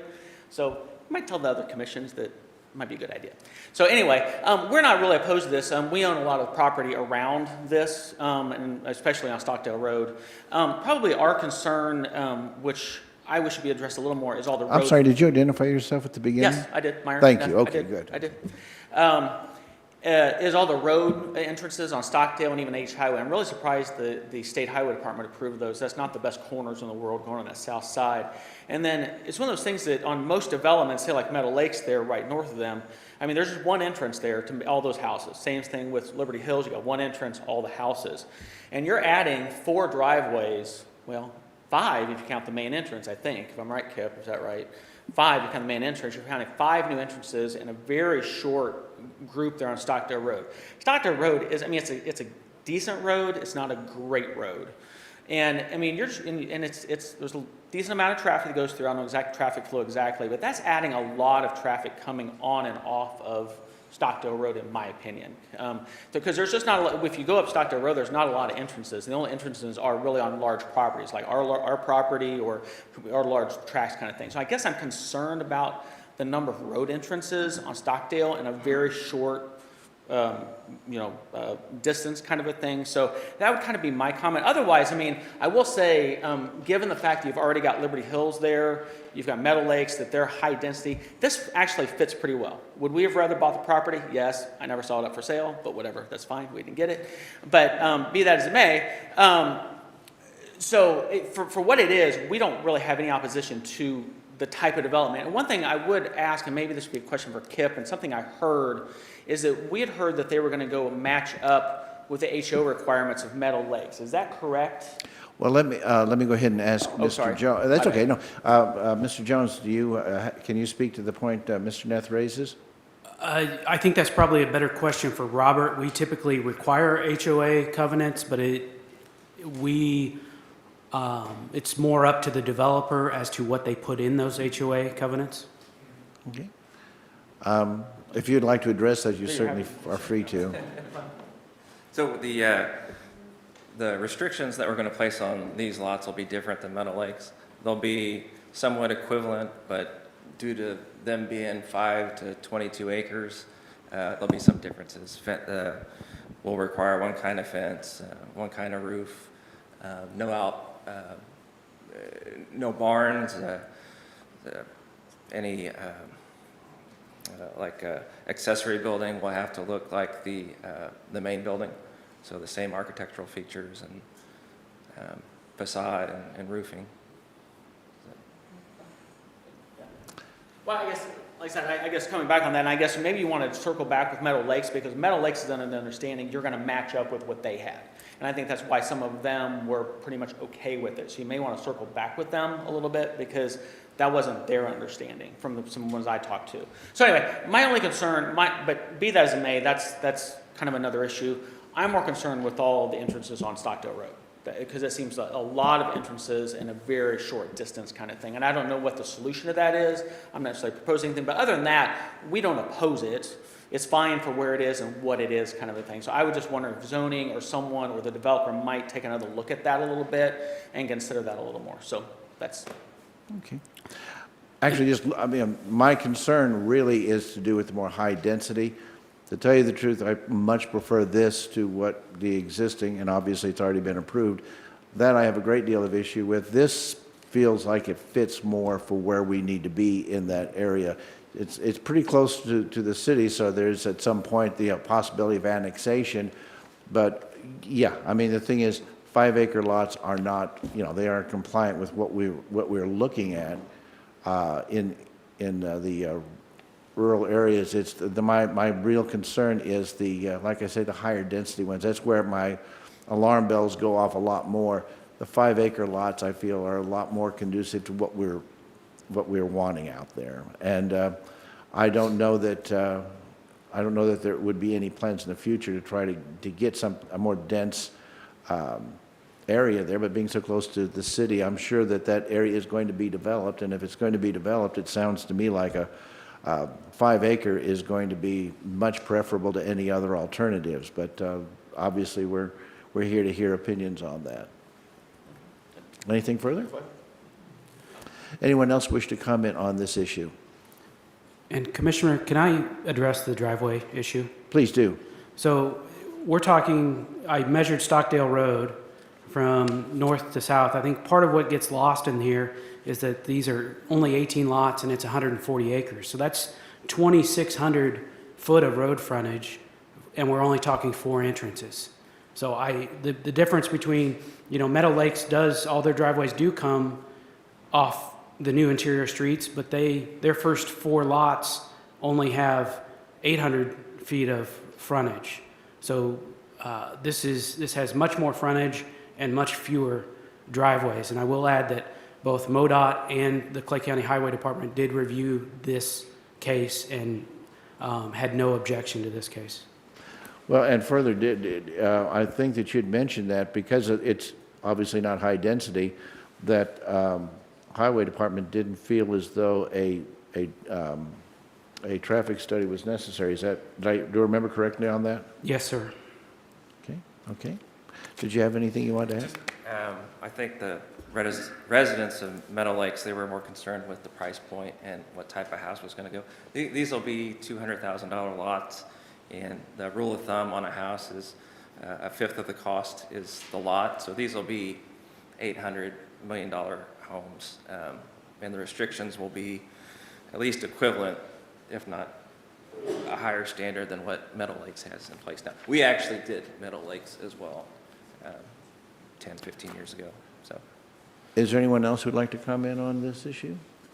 Mr. Jones, here's what I'm thinking is that it feels like it's compliant. I don't see any opposition except for the one that you had the one comment that you'd gotten in that expressed some, that you sensed was opposed. Can you give us any further information on that? It was the same discussion we've had today. Very well. So it was the entrances.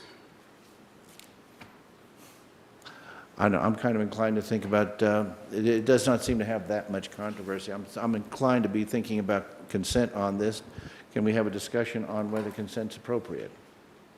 I am comfortable with consent, but I also can see the point of keeping it on regular for the ability if somebody needed to come in and express something next week. I hate to just shut down the conversation. Oh, I'm happy to go whichever direction. Consent is fine with me, but if regular keeps the options open, that's good too. I would be inclined to go consent myself, but if Commissioner would feel more comfortable putting it on regular, we can certainly do that, because we obviously accommodate the concerns of commissioners. So 2022-22 and 2022-23, a lot of twos in there, will be on next week's regular agenda. Thank you. Oh, there you are. That brings us to, and this will be where we have a variance in our order. We will skip down to 2022-26, 2022-27, and then we will, after that, take up 24 and 25. So, Administrator, please proceed with 26 and 27. 2022-26, 2022-27 are both seeking approval for the subdivision Eagle View for a zoning order and a preliminary plat. Kip Jones, our Planning and Zoning Director, is here to address. Please proceed. Kip Jones, Planning and Zoning Manager. So this is a request for Eagle View. It is located at 124th and A Highway. I'm going to zoom out here a little bit, and then I'm going to show you the plat. So this is a little bit similar to the previous case we heard, just with a little less infrastructure and slightly smaller lots. So A Highway is right here to the east, 124th Street is right here. This is approximately 46 acres, and the proposal is to divide it into 10 lots. So just to the west is a subdivision, one of those subdivisions that was done years and years ago, called Bedford Downs, and there is a street that dead ends into the subject property that we're talking about. So the proposal is to extend that. Right now it's just a dead end, it doesn't have a cul-de-sac on it.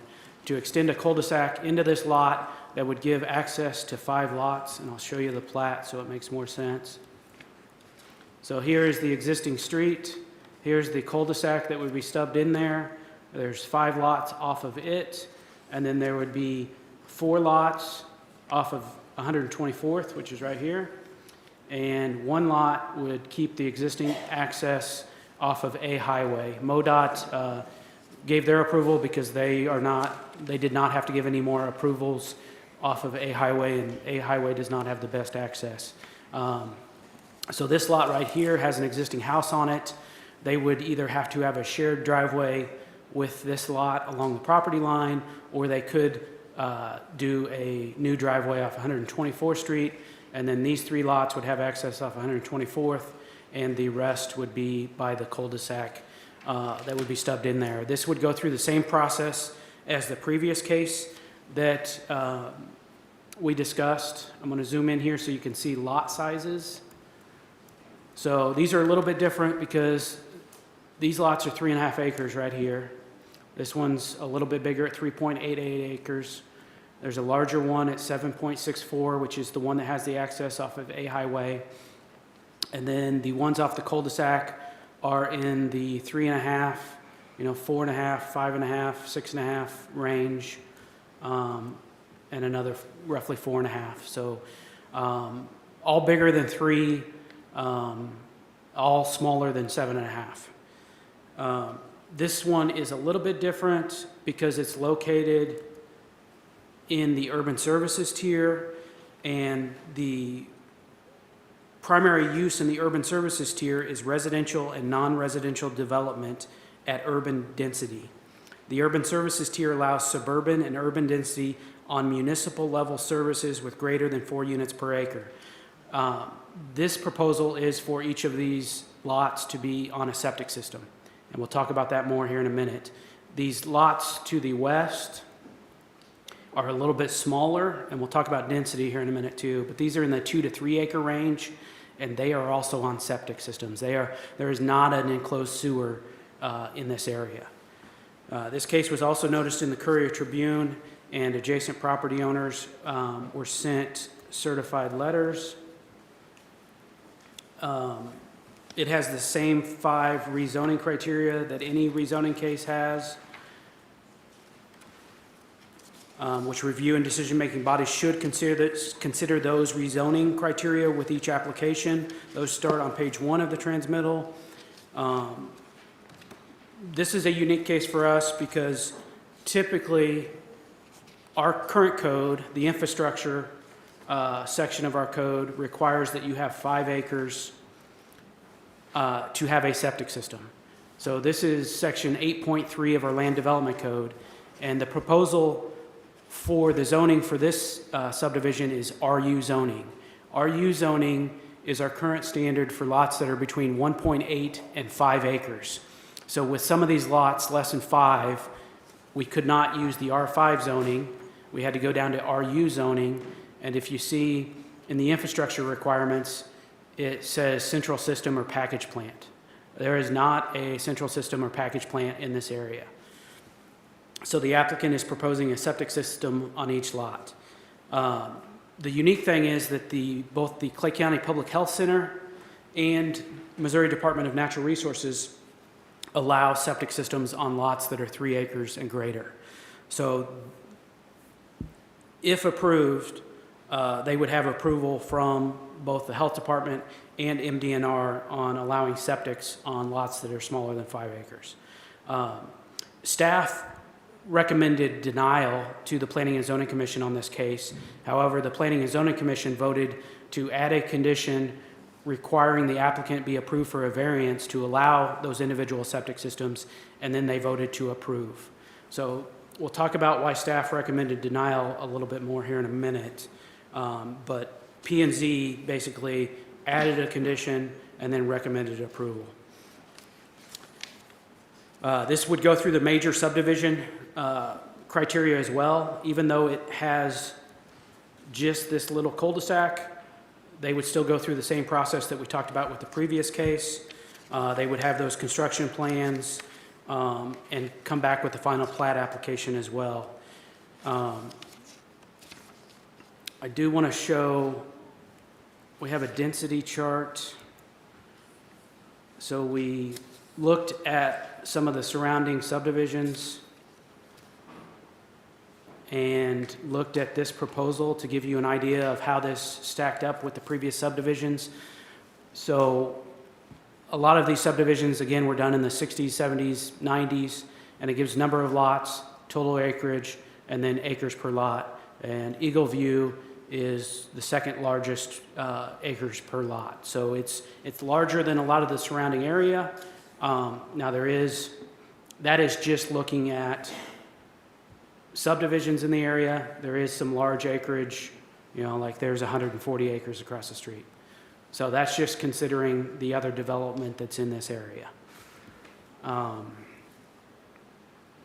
Staff did receive opposition leading up to and the Planning and Zoning Commission meeting. There were 2 letters, opposition letters that were received, and we handed those out to the Planning and Zoning Commissioners at the meeting. Those letters were added to the transmittal that was submitted to the County Commission. Planning and Zoning staff recommended denial for 2 reasons. One reason was we didn't feel it met the section 8.3, which requires 5 acres, or if you're going less than 5 acres you can't have a septic system. The Planning and Zoning Commission recommended adding a condition requiring them to get a variance. If they got a variance, then that would take care of that issue. But staff also believes this doesn't meet section 151-3.3F2, which I'll show on the screen, because I know that's a lot of a lot of letters and numbers. And it basically says, if I can get there, whether or not the proposed amendment is consistent with the comprehensive plan and the stated purpose and intent of section 151-1.7. So basically, the comp plan says this is in the urban services tier, and the exception to going to lots less than 10 acres is that you put those lots on municipal level services. To staff, municipal level services would mean that these lots are on enclosed sewer. There's not an enclosed sewer there, so they don't meet the municipal level services, and they don't meet, the other exemption is if a property is within a mile of a city, which I'll zoom out. This property is just barely within a mile of Kansas City. The county code will say if the city within a mile would grant an exemption to those lot sizes, then you meet the county comp plan. In this case, the city of Kansas City responded that basically they had no objection or no comment, but they did not specifically grant an exemption. So those are the reasons that staff had initially recommended denial. And you can see the city of Kansas City to the southwest. Here's the city limits, and also over here. But as I stated earlier, the Planning and Zoning Commission voted 5-0 to recommend approval. And then there are a bunch of conditions on this one as well. There's 18 conditions, including requiring the applicant to get a variance to allow the septic on less than 5 acres. And it also has the third-party inspector that the developer would be responsible for paying for those fees, and similar conditions to the previous case. I would be happy to answer any questions the commissioners may have, and the applicant is present as well. Are there any questions from the commission? I got one. Please proceed. Thanks, Commissioner. Mr. Jones, in terms of the difference between 3 acres and 5 acres between the state and county, do you have any insight into why there are two different numbers there between our local code versus? Yeah. So our 2008 comprehensive plan, along with the updated land development code, got rid of the county allowing 3-acre lots. And I think, I wasn't here at the time, but I think a reason for that was you'll see several instances, especially around Kearney, where the city of Kearney would annex around those 3-acre lots. And they would annex everything around them because the density didn't meet the requirements to provide the municipal level services. So I think that's why the county got rid of those lots. Now, my personal opinion is that the 3 to 5 acre lots are a good transition from city level density to county level density, but we need to make sure it's going to be in an area of the county that's not going to be annexed anytime soon. Does that answer your question? It does, thank you. Any other questions? The applicant would like to identify themselves and share some information with us. Sure. Good afternoon. Steve Warger, 6127 Northwest Pine Ridge Circle, Parkville, Missouri. I'm the engineer on this project. First off, we're in agreement with all the conditions, and we did get the unanimous approval of planning and zoning. I'll try and hit some of these conditions we've talked about, and if we want to get into more details on some of the other things, we can. First off, I'll hit this last one, the Kansas City, Missouri. We did request a couple of times letters and/or correspondence related to that, but besides the fact it wouldn't give the exemption, they did make the statement that they have no intent on annexation at that point. There's no annexation plans at this point for that area. The sanitary sewer and the septic system, I'll go ahead and address that, and then we can go through some other things.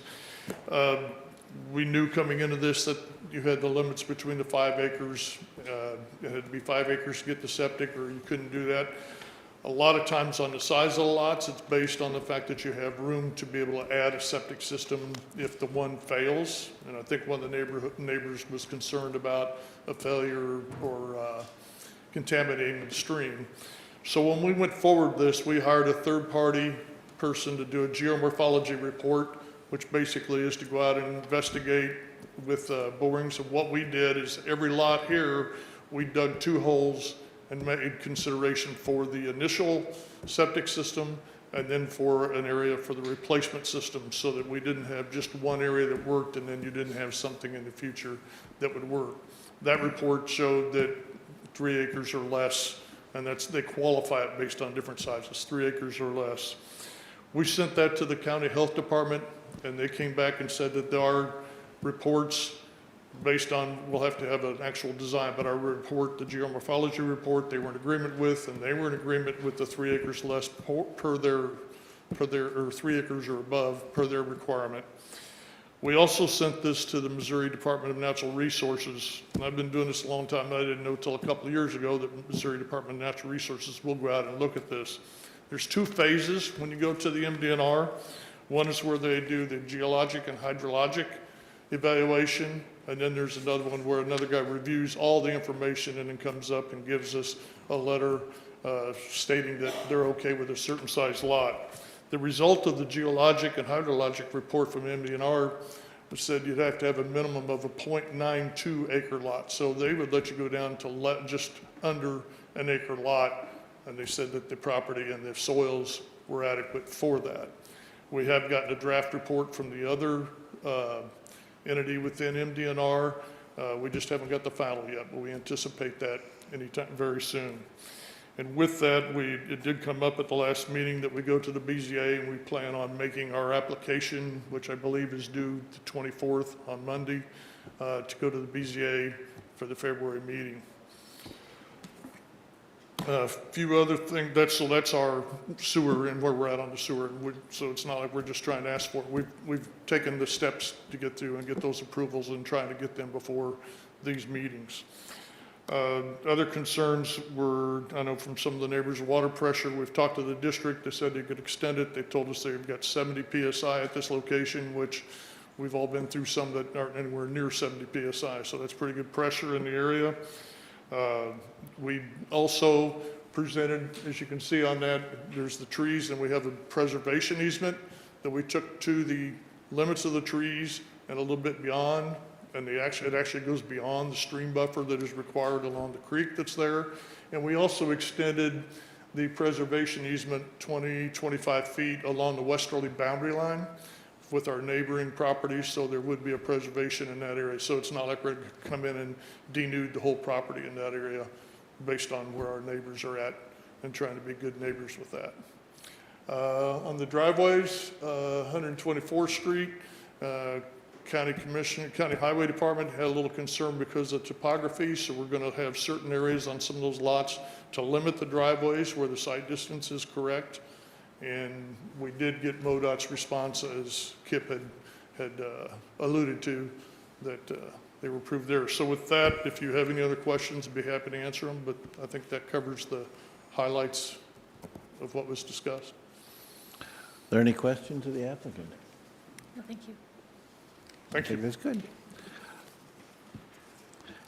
Is there anyone else who would care to speak on Eagle View?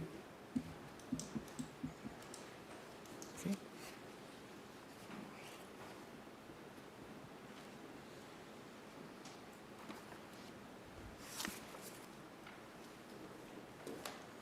Please proceed. Hi, thank you for your time. My name is Jeff Martin, and I live at the adjoining lot just to the west of Eagle View. Everybody's talking about the hydraulical, whatever. All I can tell you is it don't work. There's a reason this is called Clay County. You get down into that soil, and that soil does not perk like the experts say it perks. I can tell you for sure. That property will run into my property, particularly in the spring and summer when the ground is typically wet anyway. Most of the neighbors' lots seep water. They will tell you that if you ask them, although I do not represent them. Another issue, I don't know if this was addressed, will the tree line be wiped out by this addition? Third was 125th Street Terrace is going to go into that cul-de-sac, And the last home that was built in that area, the trailers for the bulldozers, cement trucks tore up that road. There's a low spot. It's never been fixed correctly. The county has come in, thrown some asphalt in it. 2 months later, it's potholed again. And then one other thing is, if this is approved for single family, will that be enforced? There is a home in our area that has a mother-in-law's building or whatever it's called, and it has its own address with a post office and driveway. And rumor has it they're renting it. I don't know that for a fact, but I do know for a fact it has 2 driveways and 2 post office boxes on it. So will we enforce the single family in this new addition? Maybe that'd be good. Mr. Jones, could you address that concern for us? I don't mean to interrupt, but No, you're that might good. be a good time to I'm get pretty some. well done. Yes, sir. So the general rule is one single-family residence per lot. The exception to that rule is what's called an accessory dwelling unit or a guest house. There's specific criteria that would have to be met to be issued a permit for an accessory dwelling unit or a guest house. Mr. Martin did make us aware of the property that he's referring to, and we're looking into that. If somebody does something that doesn't meet the current code, or if it was established under a previous code, then county staff reviews that, investigates that, and if there's code enforcement violation, then we pursue it with code enforcement. Okay. Thank you. Those are my biggest concerns. It's just that clay soil does not perk. I believe 5 acres is not even close to adequate to perk away a single family. It's me and my wife only producing wastewater. We have had some issues with our septic system not perking. Fortunately for me, it just runs onto my property, but this property would run onto mine. Okay. Any question? Any questions of the gentleman? Okay. Thank you for very your much. time. Is there anyone else who would like to comment on this issue? If the applicant would like to address any of the issues raised? A couple of things that Mr. Martin had discussed, topography-wise, if that was up there, this generally drains to the north and to the east to the drainage that was there. There may be something in the back that goes on Mr. Martin, but pretty much that stream or that creek there goes to the east, and so everything's rolling that way topography-wise. And on the street, well, I guess that's a county issue on that one. We also made a comment before we had the preservation easement that we put along that west boundary line as far as protecting trees. And also note that we're at like 3.5 acres or above, and I think a lot of those lots there are 2 acres, so we do have more room for that percolation. Thank you. Are there any questions of the applicant before he finishes? Very well. What would the commission like to do as far as 26 and 27 goes? Consent or regular agenda? I would prefer regular, please. Okay. I agree. Very well. 2020, excuse me, let me get this right. 2022, 26, and 27 will appear on next week's regular agenda. Thank you. That brings us to 2022-24 and 2022-25. Do we need to pause for a minute? Okay. 2022-24, 2022-25 are both seeking approval for subdivision Eastern Estates, a zoning order and a preliminary plat, and our Planning and Zoning Director, Kip Jones, is here to address. Please proceed. Kip Jones, Planning and Zoning Manager. So this is the request for Eastern Estates. This is a little bit different of a proposal, but it would follow the same criteria and same process that the 2 previous cases would involve. I've got this one pulled up on the screen. It's outlined in yellow. It includes part of 2 previous platted properties, so it's lot 8 and 9 of Burton Estates. This is the Johnson Ridge subdivision just to the north. This is northeastern, and this is 132nd to the south. There is an existing single-family just south of the pond, single-family home just south of the pond, and the proposal is to subdivide this land into 22 lots, including the lot with the house. That lot would be roughly 12 acres, and then we're talking smaller lots, anywhere from about the 0.6 acres to a little over 1 for the remaining 21 lots. And I'll pull up the plat so it makes a little more sense. This property is in the urban services tier, so it's in the same tier as the last case that we talked about. And here's the plat. So this will make a little more sense. Here's the existing home, the pond, and then 132nd, it would be to stub 2 cul-de-sacs in, and then have these 21 lots off of that, off those 2 new roads. So this is in the urban services tier. As I stated with the previous case, the intent of the urban services tier is to promote urban development compatible with long-range growth plans of adjoining cities. The primary use of the urban services tier is urban density residential and non-residential. So these lots are quite a bit smaller than the previous cases we just discussed. And if we go to the transmittal, where we have that infrastructure chart again, we're going to RU zoning again. Now there's different levels of RU zoning, and this shows the infrastructure. And as we stated with the previous case, it requires central gravity system or package plant.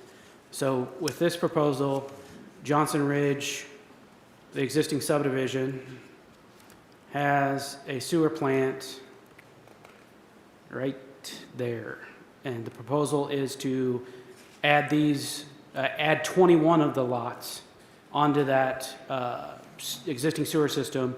The 12-acre lot would stay on a septic system. So that's the difference with this proposed subdivision, is it's in the urban services tier, smaller lots, but they would be hooked onto the private sewer system rather than having individual septic systems.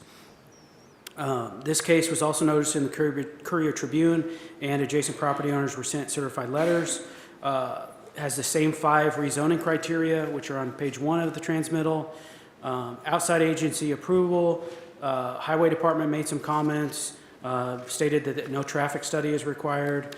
Timber Creek Sewer Company is the sewer authority on the Johnson Ridge sewer plant. They stated that they had the capacity to add the additional 21 lots.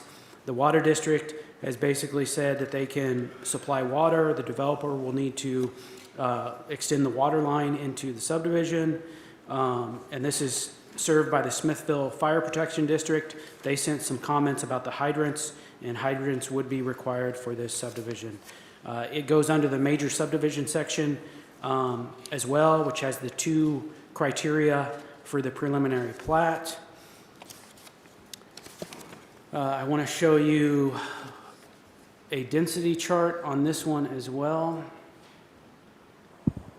So you can get an idea, compare it to Johnson Ridge, which is to the north. There we are. So the unique thing about Johnson Ridge is it has a bunch of open space.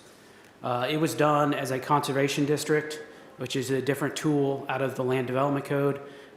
This property does not have enough acreage to do a conservation district. So I figured Johnson Ridge 2 different ways. It has 100 acres if you include the open space. And if you include that open space, it comes out to 2.2 acres per lot. If you don't include that open space, if you just take the lot sizes, you get to 1.15. For Eastern Estates, take the total number of lots and the total acreage, you get 1.53. If you just take the lots, which would subtract out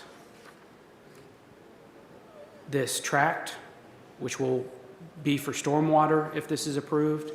So if you take that out, you get down to 1.31.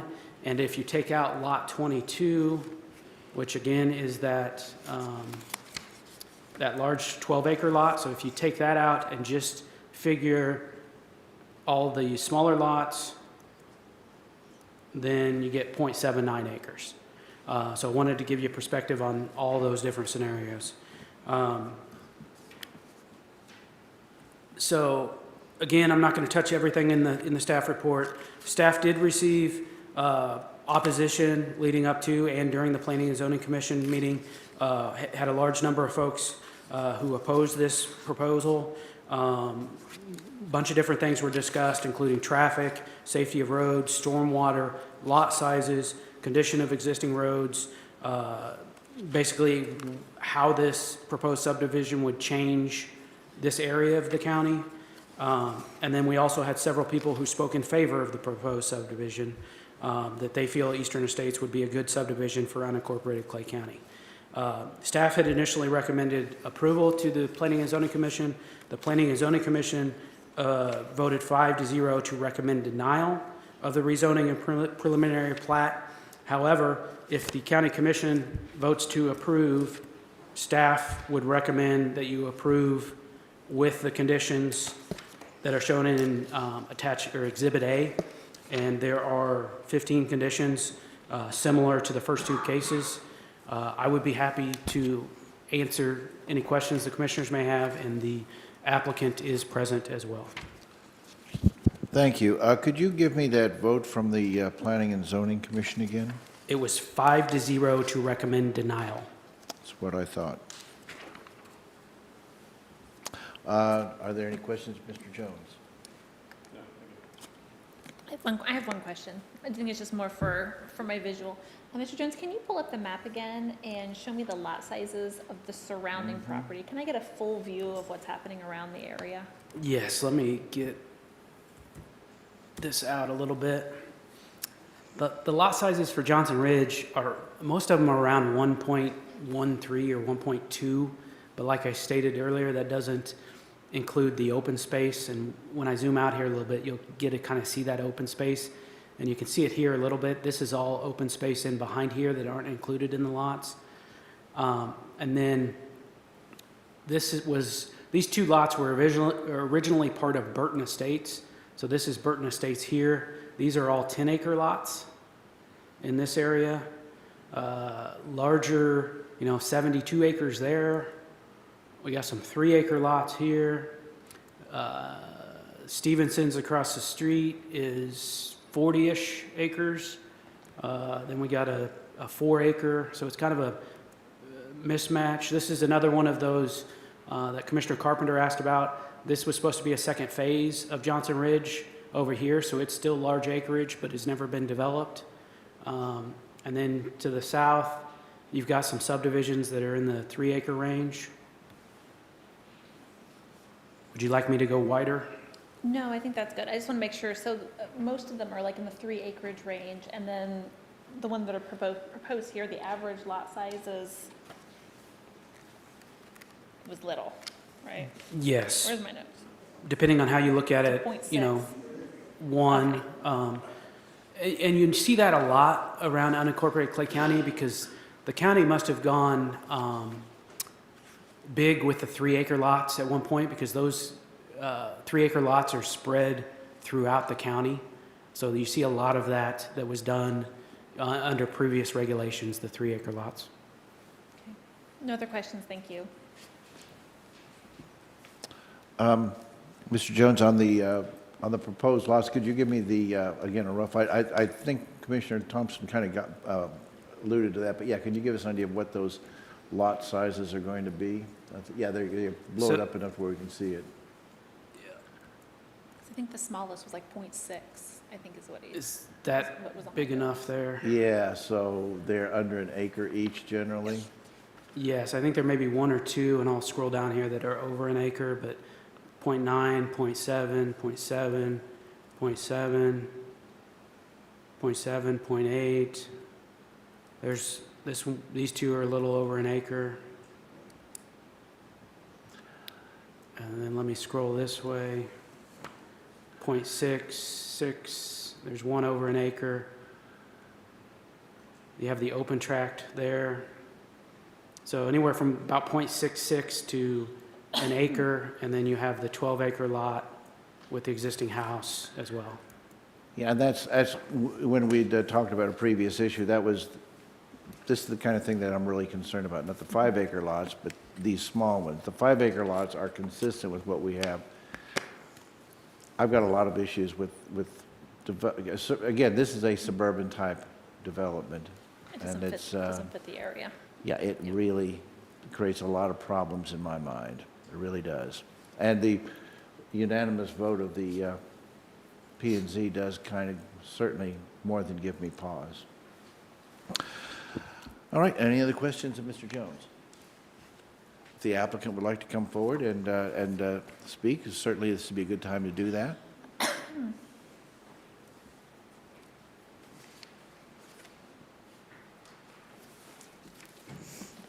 Good afternoon, Commissioners. My name is Melissa Van Crum. I'm with Rouse Fretz White Goss Law Firm, 4510 Bellevue Avenue in Kansas City, Missouri, 64111.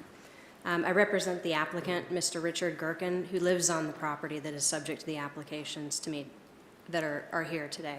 I have a presentation to give, so I'm going to hook up where staff has been, and in the meantime, Mr. Gherkin would like to say a Right, few yeah, words. I know you guys had a presentation, so yeah, while we're doing that, if you want to speak, certainly feel free to go ahead and just kind of, that way we can move it along a bit faster, that'd be appreciated. Well, hello, my name is Richard Gherkin. I live at 13300 Northeastern Avenue in Smithville, which is a 33-acre slice of heaven. It's a wonderful area out there. I bought my acreage in 2003 with the intent to divide off what I considered to be extra property. I am not a property developer. I am a property owner that seeks to redevelop the property where I live. I am also a business owner here in Liberty, operating a construction business, an RV park, and residential investment properties since 1981.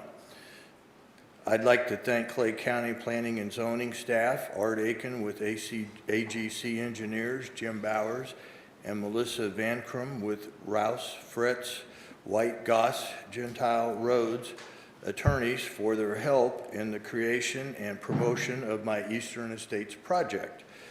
Eastern Estates is planned to be a high-end private community consisting of 21 lots, approximately 0.8 of an acre in size, plus significant green space and surrounding open acreage. The price point will begin at what is now the top end of the average home values. Once completed, Eastern Estates will be a premier private community in the area. As I said, I currently live on the property and I will be the largest adjoining neighbor. It is my intent to create optimum living for 21 new lots while promoting the beauty and harmony of the Northeastern Avenue area. Thanks. Thank you, Richard. Is the presentation ready? Yes, this is the presentation up here now. I apologize that I'll have to speak to you from this direction, so you may have to turn a little bit since I have to control the computer as well, but I'll do the best I can here. That's okay, just proceed. This is the property location here. You know, one of the things that differentiates it from at least one of the locations that you saw with the small lots that had already been developed today is that this is just 1 mile, just outside of 1 mile from Kansas City, Missouri. You can see that it has easy access to 291 and 435 and is on Eastern Road. A little bit of background about the project. There was a preliminary and final plat approved previously in 2007 that has expired. It was for 9 lots on 3 acres approximately each that was on septic. Since that time, a number of developments have happened in the area, including the Johnson Ridge subdivision immediately to the north, which as noted by staff is similar in size with lots approximately 1.15 acres. They use the conservation plan to get more density in there by putting in the open space, but they are similarly sized lots. There's also been additional development in the area since that time, and the comprehensive plan was adopted since that time, and extensive changes to the land use code. We are requesting approval today of a rezoning and a preliminary plat. The rezoning is from residential low density R1A to residential large urban lot R25 for lots 1 through 21, And for the larger lot, that's Mr. Gerken's lot, that will be R1 lot, R1 designation for zoning. The proposal, importantly, is consistent with the comprehensive plan. This is within the urban services tier, which is different than the first Luciana Point that you heard today, is the same for the Eagle Point. However, this has been recommended for approval by staff, and though the Planning Commission recommended denial, staff has not changed that recommendation in this time.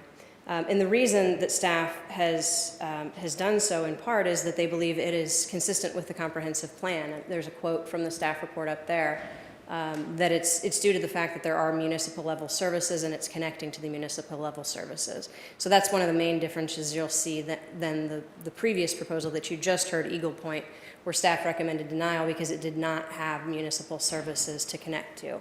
And that's one of the reasons why it is able to be the size that's actually recommended in the comprehensive plan and the land development code here as well, because it's able to be connected to the municipal services because those are available in the area today. I think it's very important to note as well that the comprehensive plan, as staff has noted a couple of times, disfavors these 3-acre lots. And in fact, this is a direct quote here on the slide from the comprehensive plan, that the consumption of rural land in a dispersed pattern of acreages by low-density residential development on 2 to 3 acre lots without connection to municipal services is detrimental to the long-term economic health of Clay County. And the comprehensive plan goes on to list a number of reasons why, specific problems that are created by this type of development. So that is the reason that you're seeing something different that is proposed here today. You can see the surrounding area on the map here. That is the land use tier map from the comprehensive plan. The salmon color is the urban fringe, so you can see the urban fringe surrounds it up until you hit the city limits. And the striped lines below are those areas within a mile of the urban coordination, where the urban coordination, the coordination with the city is required. And that's another difference with Eagle Point. It's also within that as well, from my understanding of the previous discussion. The proposal also meets the development standards of the urban services tier in the comprehensive plan. That includes having the paved internal roads, stormwater, encouraged to use natural systems such as streams and ponds, wastewater treatment using municipal level services. Here the system was designed to serve over 100 houses and is serving just 46 today. So the lines are available and ready. Water is provided by the public system. And, you know, the comprehensive plan warns that without following these kinds of key predetermined development factors, that the decision-making process can really be derailed by public outcry at the meetings. Now, we don't know what reasons the Planning and Zoning Commission used because they did not discuss or the criteria or any of the factors in their decision. They didn't have deliberation before they made a vote, so unfortunately we don't know the reason for those decisions. One of the key factors in your criteria for approval is whether the proposal meets the purpose and intent of the Land Development Code. So I've put the different factors to be considered up here. We have already discussed the fact that it is consistent with the comprehensive plan. It does preserve and protect land, natural resources, and property values. There are numerous agencies and departments that have already reviewed the proposal and provided comments leading to staff's recommendation of approval. And there's many additional approvals that will occur prior to development. Here the landowner lives on site, which makes a completely motivated person to make sure that that development is compatible and high quality with the surroundings. Another one is to divide the unincorporated area into zoning districts. Here we're requesting approval of a rezoning that is completely consistent with the comprehensive plan and the land development code as it has been adapted since these developments surrounding it were developed. So we are meeting what has been adopted in 2008. Efficiency and service provision and wise use of fiscal resources. Here we have development with municipal level services on lots sized as proposed by the comprehensive plan, not the larger lots that are disfavored by the comprehensive plan and considered detrimental. And there'll be a significant increase in taxes paid by an additional 21 residences that will help fund county services beyond the fees that are actually paid for services consumed. Regulating the type and intensity of development, again, it's consistent with the code requirements. It protects the public from fire, flood, and dangers as it's been reviewed and re-reviewed in the future by the agencies that are the experts for those areas, including the Smithville Area Fire Protection Agency.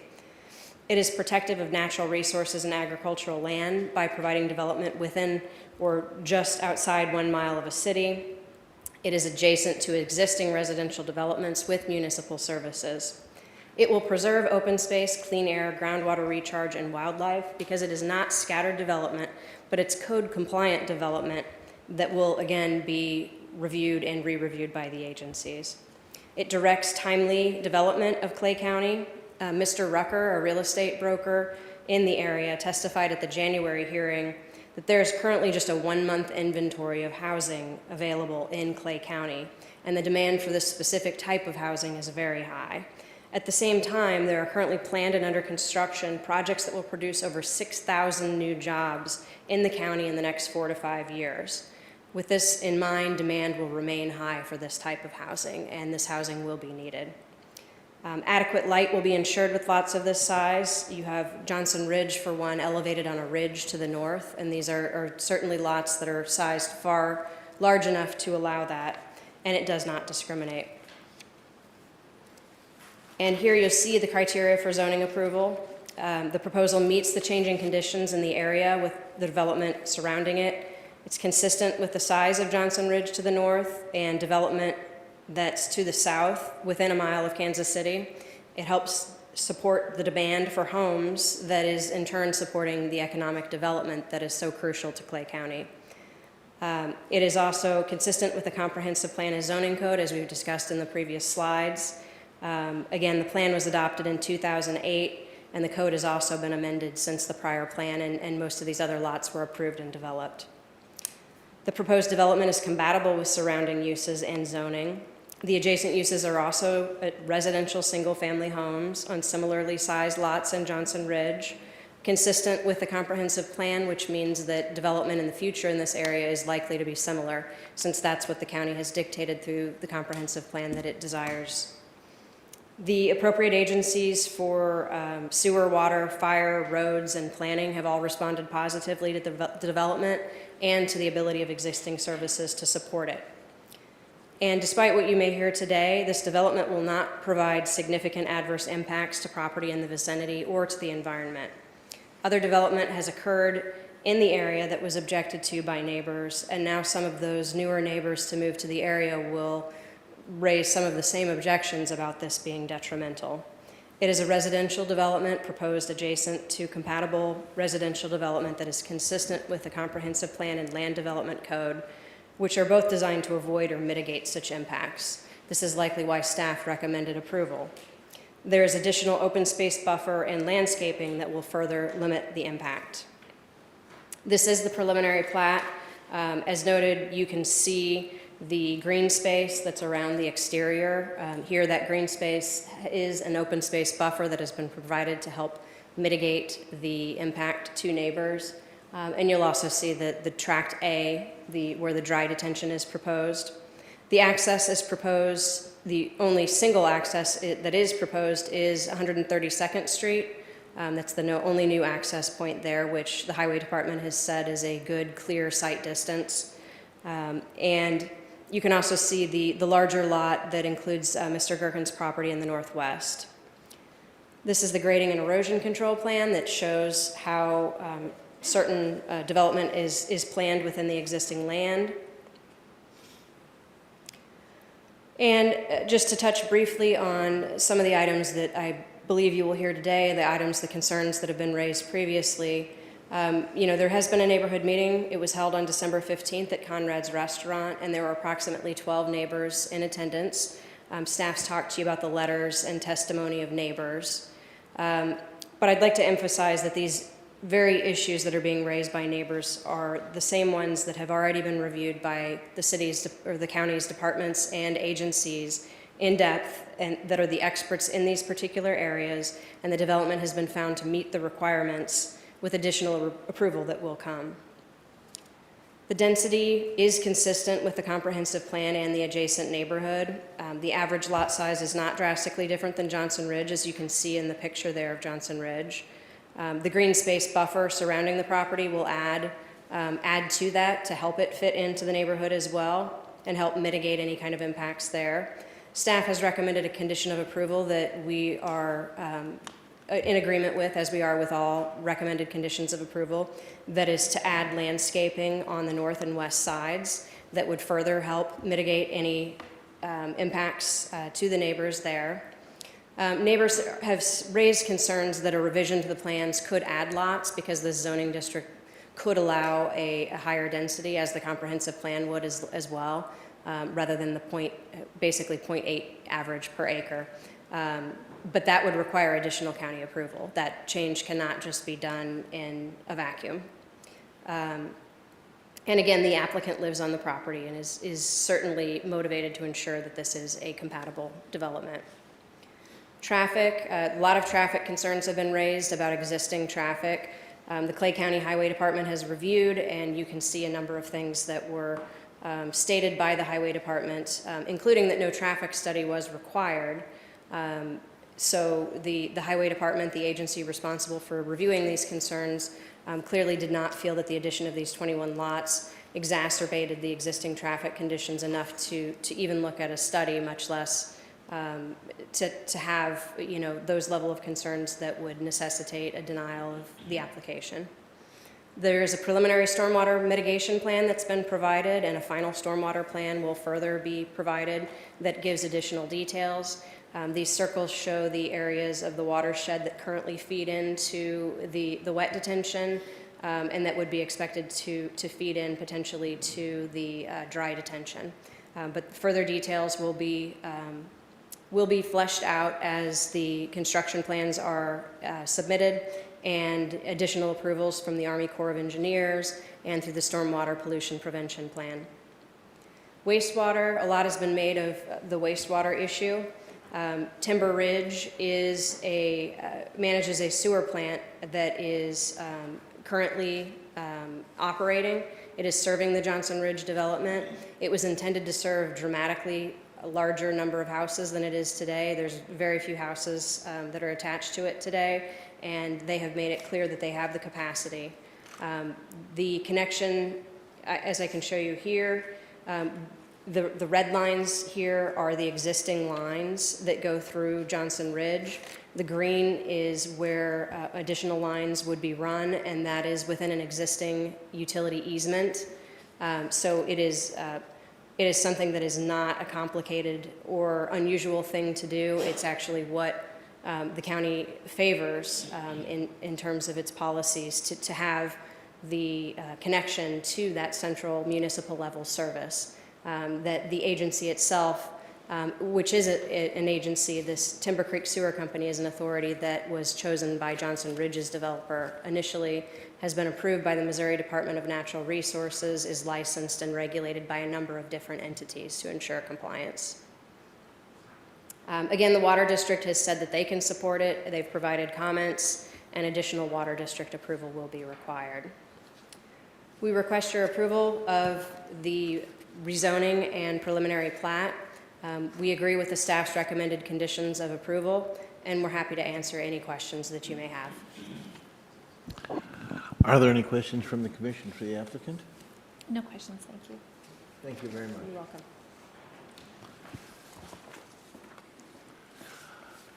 If that concludes the comments from the applicant, we'll go ahead and move to public comments. Just to get an idea, can I get a show of hands? How many people would like to comment on this particular issue?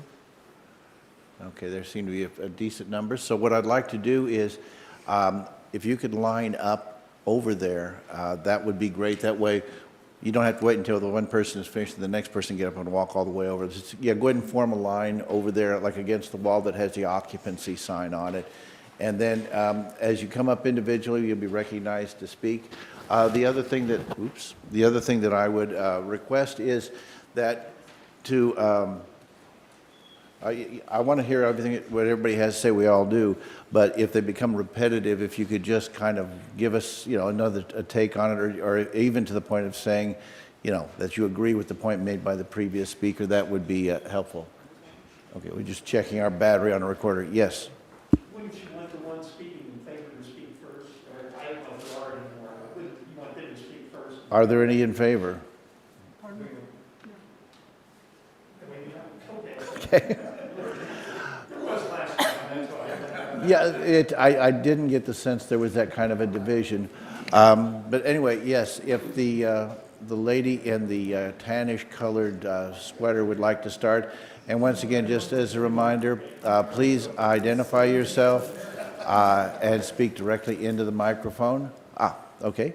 And please proceed, and pause after you've spoken to see if we have any questions to ask of whoever is up here, so that would be helpful. With that, please proceed. Good afternoon. Stephen Wolcott, attorney at law, 204 East Kansas, Liberty, Missouri. I'm speaking on behalf of two clients today. The first is Lad DaCosta, I'm sorry. He has the property that is directly west of the current development. He has lot 7 of Burton Estates. I previously represented the former owners of that property that sold the property to him, and we were here many years ago in opposition to that particular proposal at that time. If you look overall of this area, you will observe that generally it is larger tracts of land. The exception at this point being Johnson Ridge, and I'm actually going to be speaking on behalf of Johnson Ridge Homeowners Association also today. Several concerns about the concentration within the subdivision. There's concerns about just the overall issues of what's already been mentioned, utilities. I think you'll hear some other references about the generally low water pressure already from Public Water District number 9. That, as you may know, that current water tower is over on 92 Highway that's feeding this particular area. A major concern at this particular time is the concentration that's being suggested by this particular proposal. I take a different view of the 2008 comprehensive plan. I live about 1.5 miles west of this at a time when 3-acre lots were permitted in a subdivision, Clementine Hills. And as I understand, and I came to some of the meetings and some of the different public hearings at that time, there was that mix of concept between what should be ultimately developed, being ready for Kansas City, Missouri, primarily to annex the area, and those areas that appeared that would continue to remain probably in the county for a long period of time, and how to deal with those related issues. As has already been indicated on this particular proposed subdivision, it is just over 1 mile from the current existent Kansas City, Missouri. Having been involved extensively with their Planning and Zoning Commission in the last year with both a replatting and a rezoning, I inquired of them, just generally, even before this issue came up, what their current plans were, if they had any holding ordinances currently, what their future plans were for this part of Clay County. And they advised me that basically at this point there are none. There is no holding ordinance. There is no current long-term plan that would include incorporating on in this area. So what is being proposed, I think, is whatever happens here will continue to be Clay County's only for long past my lifetime at this point. And all the issues that you already have to deal with the county roads and the other issues that come along with that. I expressed concern last time about the issue of the public sewer system, and that particularly addresses the issues of the letters that I'd like to present from the Homeowners Association for Johnson Ridge. I've got And I assume those are not in our packets. Those are not. Those are in addition to what you already have. Thank you. And I would offer those as additional exhibits to the Exhibit B that I did offer at the last meeting. So this is supplemental to that. The main issues that they raised at the last meeting, which we've talked about a little bit more since then, is there is a current private sewer system, as indicated, in Johnson Ridge. The Homeowners Association is opposed to this particular development, and they're particularly opposed to the fact that they don't want anyone else messing with their private sewer system. It's their system. If there's a suggestion that there's going to be additional usage on that, they're concerned about how long is the system going to work, what are the additional maintenance costs, what are the additional insurance costs, are they going to end up ultimately having to pay more in their monthly or annual dues in order to maintain and keep that system. And I had a question on the easement, and I think the council answered that particular question. But they're greatly concerned about that issue. They're also greatly concerned, again, about they have limited water at this point.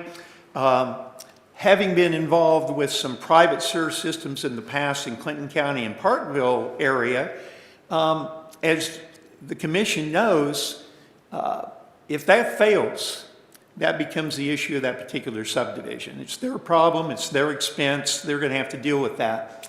The advantage, obviously, of being within a city is then you issue a bond issue and you take care of the repairs that way. That's not going to happen here until the point where the county is in a position where we can have a county-wide sewer system, which at some point I hope we get, but that's down the road based upon the distance and the expenses. I think that's going to continue to be a problem. Now, the 2008 comprehensive plan, again, it states that under the land use tier policy, it was established as a land use tier policy strategy to protect future environmental and economic health of Clay County. The tier concept is important to conserve agricultural uses, and there's certainly a lot of agricultural uses around this area at the present time. Open space, which again is a concern of my client. When he bought that lot, he had two lots next to him that are very large lots. And suddenly he's going to have the subdivision and the houses that he moved away from Iowa coming to where he is at the present time. So you got 33.75 acres that is now being proposed in lots that are primarily less than an acre lots and so on. And my client has a lot of concern with that concentration in the open space. It ends in the comprehensive plan, the preservation of rural lands, and as well, then it also talks as well as future development opportunities. We would suggest to the commission that they should next week deny the application for the same reasons that the Planning and Zoning Commission did about a lot of those concerns as to the concentration in this particular area, the fact that it's anticipated to be long-term rural Clay County and not part of any Kansas City, the additional roads. When my subdivision was developed, the county had a problem with the roads there, and it's obviously an ongoing problem in that part of the county when you have so many roads to try to develop and maintain with the limited resources that the county has. So based on something that your director said earlier, I would argue that this rezoning doesn't make sense based upon the surrounding properties. It's not compatible with the current properties. The Johnson Ridge subdivision, being a conservation district, has lots of open spaces. Even when you look at the lot and how it sets up right now, there is a lot of space up there. It's not like you're lumping a lot of houses within a very small, limited amount of space. So we would ask the commission next week to put this on, obviously, the regular agenda, not the consent agenda. And we're also asking that this particular proposal be denied, and that if Mr. Gerken wants to come back with a proposal that would be more comprehensive with other plans, including one that was suggested today, 5-acre or larger lots, we certainly would have a different situation at that time. But Burton Estates 8 and 9, lots 8 and 9 R8 and 9, because at the time when the subdivision was approved, those lots didn't make a lot of sense for development. If you look at the other lots, as was previously shown, you've got all these large lots that are sitting along 132nd Street, and then suddenly you're going to have this great concentration right there at that particular corner. So we'd ask your consideration to denying this for the reasons we've indicated and the reasons we indicated with the other people that wish to speak in opposition today. And I would invite if you have any questions. Are there any questions? No, thank you. All right. Thank you very Thank you. much. Next person, please. Hi, my name is Margie Richards. I live at 7610 Northeast 132nd Street, and we have lived there now for 33 years. The main reason that we chose to live where we are right now is because we're not in any city limits. We bale our pastures for hay, we fish in the ponds, I have a big garden, we have no leash laws for the dogs. On the flip side of that, we have a total agreement. We have 132nd is not paved, it's chip and seal, and if the county has extra money, we get oil. There's no shoulders on the roads on 132nd or on Eastern. There's a lot of traffic from 291 cutting through to go to Smithville Lake already, which is just going to compact the traffic issues. I assume if these are going to be million-dollar homes, there's probably going to be 3, 4, 5 cars, garages. I don't know. It seems pretty typical now. We really can't deal with another 100 cars on our road trying to get out onto the highways. It's very congested at at 92 and at 291 are both very congested in the mornings and in the evenings when we all get off work. I just feel like it's going to significantly impact our property and our lifestyle and the entire reason we chose to live where we do. We have 5 acres. We do our own snow removal. We mow the banks to the road banks. We do all the upkeep and stuff like that. We don't have sidewalks. We don't want sidewalks. We have dusk to dawn lights, not street lights. So I just really urge you to take into consideration the neighborhood as it has been. We realize there's going to be development in the area, and the proposed development that has been done so far has been very adequate. Johnson Ridge is a great neighborhood. They've got a lot of green space. The proposed Eastern Estate development here has not got a lot of green space. It's got 0.6 acre lots. That's just not compatible in so many different ways. So that's our... Were there any questions of the citizen? Seeing none. Next person, please. My name is Mary Stevenson. I am the owner of the property at 13315 Northeastern.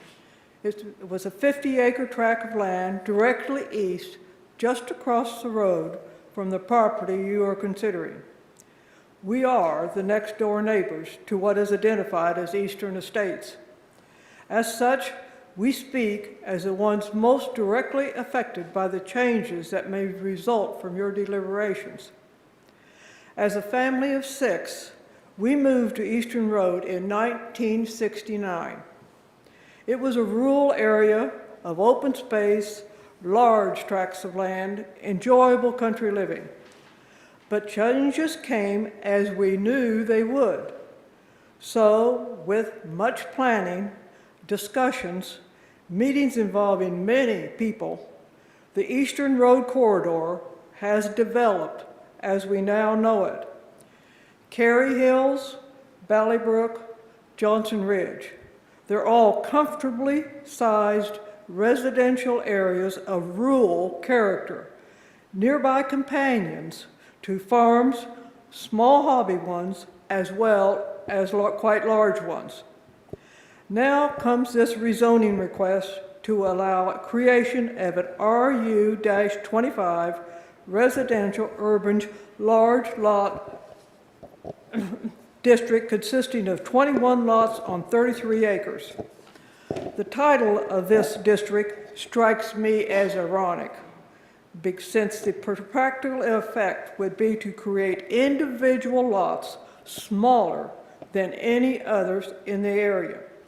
little more than 1/2 acre in size compared to the 3-acre size held to be desirable in Clay County's comprehensive plan, or the 1 to 5 acre lots in the nearby established districts. The possible results as I look ahead is 21 lots with streets, sidewalks, houses, families of adults and children, their pets, a couple of cars, but maybe 3, perhaps a storage shed in the back, and a boat or a cycle parked alongside. In short, I see a lot of activity in a constricted area causing problems and devaluing my property. After the obvious density issue, there is this watershed control. 21 roofs, roads, driveways, sidewalks mean lots of runoff. Runoff that will flow into a creek that bisects my property, where erosion and/or flooding will be a headache. Retention pools, their size, and their future maintenance is a concern, as are the questions of environmental impact from the sewage disposal and the maintenance of these treatment facilities. Finally, I urge you to consider the impact of this development on traffic and safety. Eastern is a busy street with increasing businesses and light traffic, much of it without regard to the current posted speed limits. There are no curbs or shoulders. The intersection with 132nd Street and at Highway 291 are hazardous. As Eastern Estates matures, the increasing business, personal, even more school bus traffic will mean new burdens for our first responders. These are just some of the reasons this rezoning and preliminary plat should be denied. Perhaps the developer can return with a plan that is more in tune with the environment long established in this community. Thank you. Are there any questions? Next person, please. Hi, I'm Lisa Stevenson. I currently live at 13315 Northeastern Avenue. It's my mother-in-law's house where she raised her family. I didn't write a speech, so bear with me. At the zoning and planning meeting, when they were talking about developing the property, they were talking about the creek that runs on the corner of his property. He talked about doing something with the creek. They didn't go into detail on what they were going to do with it. And again, that creek does run through our property. We have cattle on the farm across the street. We rely on that creek. We rely on our ponds. If something happens to that creek and we lose it, it's going to affect us. It's going to affect the wildlife on that 45 acres. That's a big concern. And again, I have the same concerns as everybody else about the traffic. We've had people with the ditches run off the road, run through our fence. Thank God nobody got hurt, but the traffic is a big concern. Thank you. Are there any questions? No questions. Thank you. My name is Don Zeller. I live at 8209 Northeast 132nd Street, which is to the west or the east of this development. I moved in the area in 1988, and I've seen lots of changes. My main concerns are, one, the traffic on Eastern getting onto 291, it's a blind spot. The city tried to fix it. There's still a blind spot unless you sit in a SUV. Getting out on 92 to the north, it's a flashing light. Okay, I don't know if you've seen how those work, but they set them up so when a car passes a signal, it starts flashing. If the car is traveling at the speed limit, it should be to you and past you before it stops flashing. The speed limit's 55. I've been there, if the car is traveling 45, the light quits flashing and the car's not to you yet. So it's not a very safe intersection. The other thing is Smithville Fire Department is not capable of handling this area, okay? It's a good 8 miles to Smithville. On 132nd Street, a few years back, we had a house catch on fire. Actually, the deck caught on fire. By the time Smithville Fire Department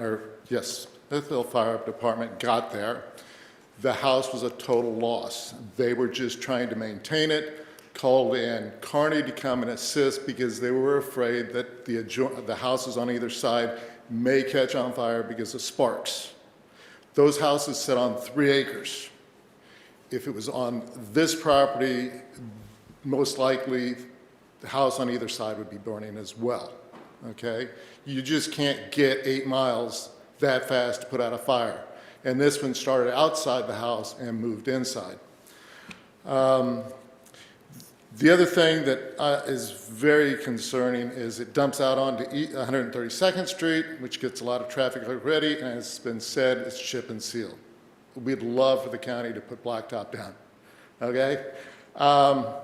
And finally, across from my property is 131 acres.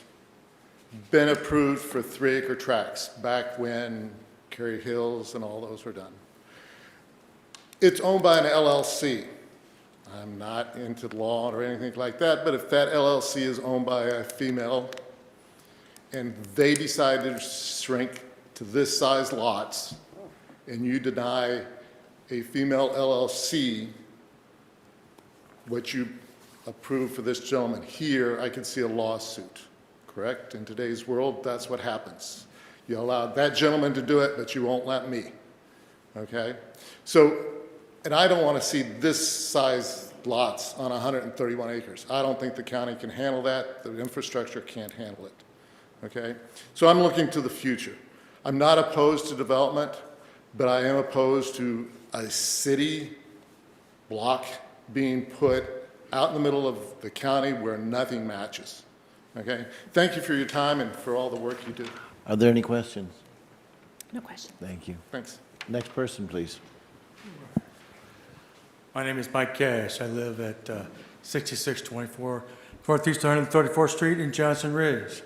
We're opposed to this particular tract of land development, being the fact that we moved from the city, which has houses that are on top of each other. We were trying to make sure that we moved to the county so that we didn't get to see the neighbor houses, doors, and windows when we moved next door. So when this tract came up, we were a little concerned that not only the houses were small, but they're too close together. So we were kind of opposed to saying, hey, can we get this fixed? Can we get them a little more tract of land, a little more green area, so that it helped the sewers, waters, and streets take care of the traffic and the issues that are surrounding this particular property. Everything else they've already said is a very concerned of everything we dealt with right out here before. So the water, the sewer, we're really concerned about that more than anything else. Any questions? Any questions? Thank you. Thank you.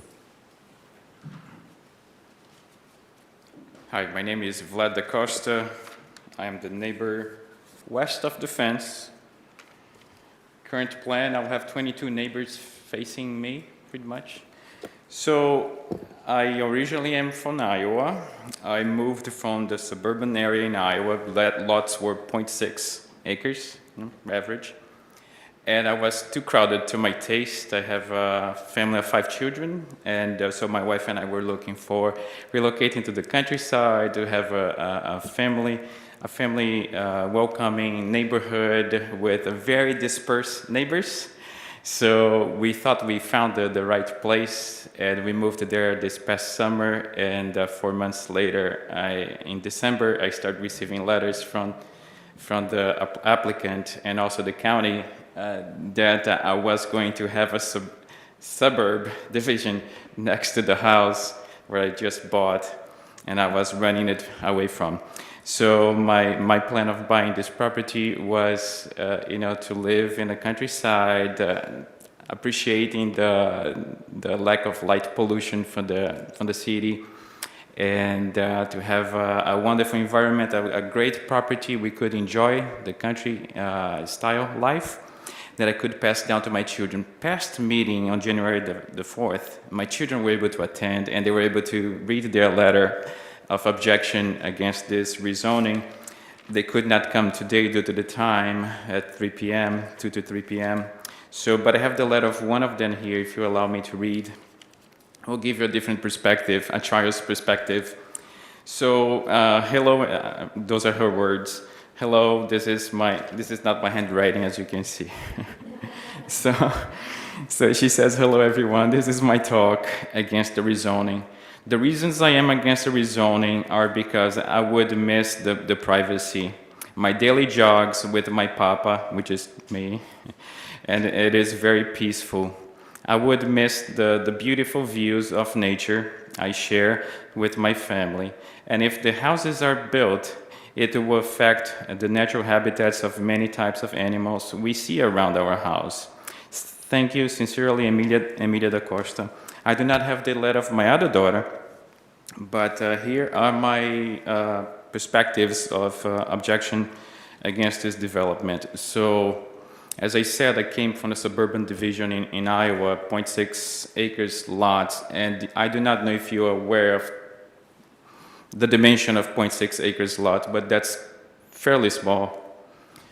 And I would encourage all of you to be invited to my home and come and sit on my front porch so we can appreciate the distance of my house to the fence and imagine 22 homes paired up on my fence line. That's not countryside living. 0.6 lots, 0.7, some of them 1 acre, but on average 0.79. So it's fairly small for that countryside living, okay? So as has been mentioned, that will be close to $1 million homes. So you imagine 0.6 acres lots, which is suburb. And then you put mansions inside of it. Those are called what we call Mac mansions. I do not know if you're familiar with the term, but those are oversized home in an undersized lot. So it will be Mac mansions as a cookie cutter homes, all paired up in my property line. And so that was the Christmas news that I received 4 months after I moved, that the subdivision that I ran away is right next door. And now put yourselves in my shoes. Would you approve that, you know? So that's all I have to share. Appreciate. Thank you for your time. And by the way, everybody is welcome to my property, just for you to have the feeling that 0.6 acres lot is not big. Thank you. Questions? No questions. Sorry. Yes. Oh, no, no questions. Thank you. I'm Prilly Larry, and I live on 132nd Street. And Richard said in his open statement that it was God's country where he lives. I want to keep it God's country. Thank you. Are there any, I see someone else. I see, is there any, besides this gentleman, are there any other, anyone else who would like to be heard on this issue? Very well, looks like you're batting cleanup, sir. My name is Claude Miller, and my wife is Cynthia Miller. I get emotional, and I'm very sorry. We live at 13023 Northeastern Avenue, next door to my wife's mother and father, who is 97 years old, who has a 3-acre lot next to us. I have a 22-page speech, but I didn't bring it. So I'm going to speak from my mind and my heart. I want you to know, I'm sorry, we sold our house in Weatherby Lake so we could move to the country and be peaceful, and I could live the rest of my life. My father-in-law, like I said, he's 97. We moved there because we like that area, and that's the way it is. And that's the way we want. And so that you know, I contacted the State Highway Department yesterday, and I asked them, because my nephew does traffic lights, he's done all of them on 291. I called them and asked them if they planned on putting a traffic light at Northeastern and 291 State Highway. They said that with a 5-year plan, there was no plan at all for a traffic light up there. Right now, when we pull up there, we have to wait, sometimes quite a while because of the traffic, because you can't just pull out and there's no left turn lane or right turn lane, so somebody's going to get hit. Anyway, it's a safety hazard, and I don't want I don't want any of my family to get hurt because of that. That's all. I'm sorry. I am sorry. Questions? Seeing none? If there is anyone, if there seems to be no one else who would care to speak, any discussion between the commission on this issue? Obviously, there is controversy attached to it, so I think regular agenda is pretty much a given. Any comments before we reach that consensus? No, I mean, I think regular makes a lot of sense. Commissioner? No comment, thank you. Okay, very well. 2022, 24, and 25 will appear on the regular agenda for our next meeting. With that, that brings us to the conclusion of our regular agenda. Is there a motion to dispose of those items that we have heard on the regular agenda for next week's meeting? Commissioner, I move that we put 2022 ordinances 3, 4, 5, 6, and 7, as well as 2022 16 and 17, 18, 19, and 20, and 21 on the consent agenda for next Wednesday, 6 p.m., and all remaining items on next week's regular agenda. Motion has been made to place the items listed by Commissioner Carpenter on the consent agenda. Those items remaining that did not get voted on today, did not get passed today, would then appear on our regular agenda. Discussion. Seeing none, Commissioner Carpenter, you're recognized to close. I close. Please call the roll. Commissioner Carpenter? Yes. Commissioner Thompson? Yes. That brings us to comments on non-agenda items. Are there any comments from any citizens on any items not on today's agenda? Yes, if you would like to just go for it. Like I say, these are comments on things not on the agenda today. I would just ask for some clarification. Sure. How much longer does this process go? Oh, for the what we just talked about? Yes. Certainly. Yes, when we put them on the agenda, that would be for next week's meeting, and that was, I believe, the 26th at 6 p.m. So those will appear back. Because the issue that I'm sure you have the interest in appeared on the regular agenda, it will be a similar hearing as we had today, and at that time, the commission will likely vote on it, although, you know, we may do something different, but that would be the general process we would follow. So typically you'll vote on it then, and that would be either the end of it? Okay. Yes. Or it could get continued?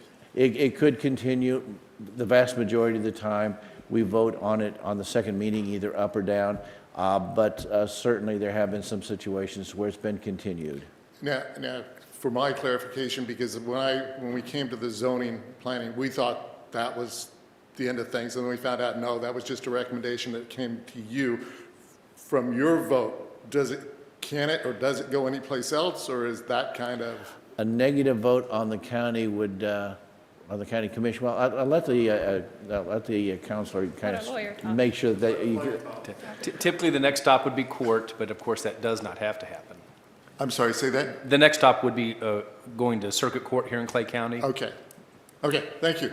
But like I said, that doesn't have to happen. I hope that clarifies. Are there any other comments from the public on non-agenda items? Seeing none, that brings us to, are there any office holders who would like to comment on any items not on this evening's agenda? Seeing none. Are there any agencies who would like to comment on any issues not on this evening's agenda? Seeing none.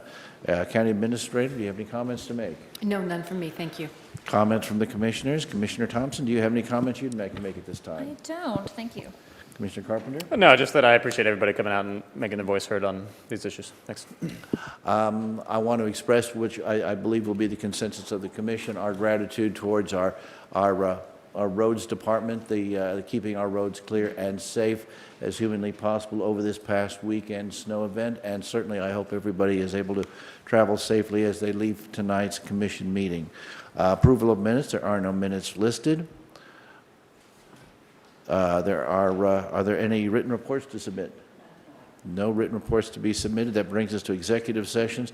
We are noticed for personnel that it would be Missouri Statute 610.021, parentheses 3 under personnel. Is there a motion related to that item? I'll make a motion to go into personnel, RSMO 610.021, parentheses 3. Motion's been made to go into executive session under Missouri Statute 610.021, parentheses 3 personnel, and to adjourn therefrom. With that, we are adjourned. Thank you. Or we will go into executive session, excuse me. Did we have a We're not vote done. on that? No, we're not done. Jerry, we didn't have a vote on that. We didn't have a vote.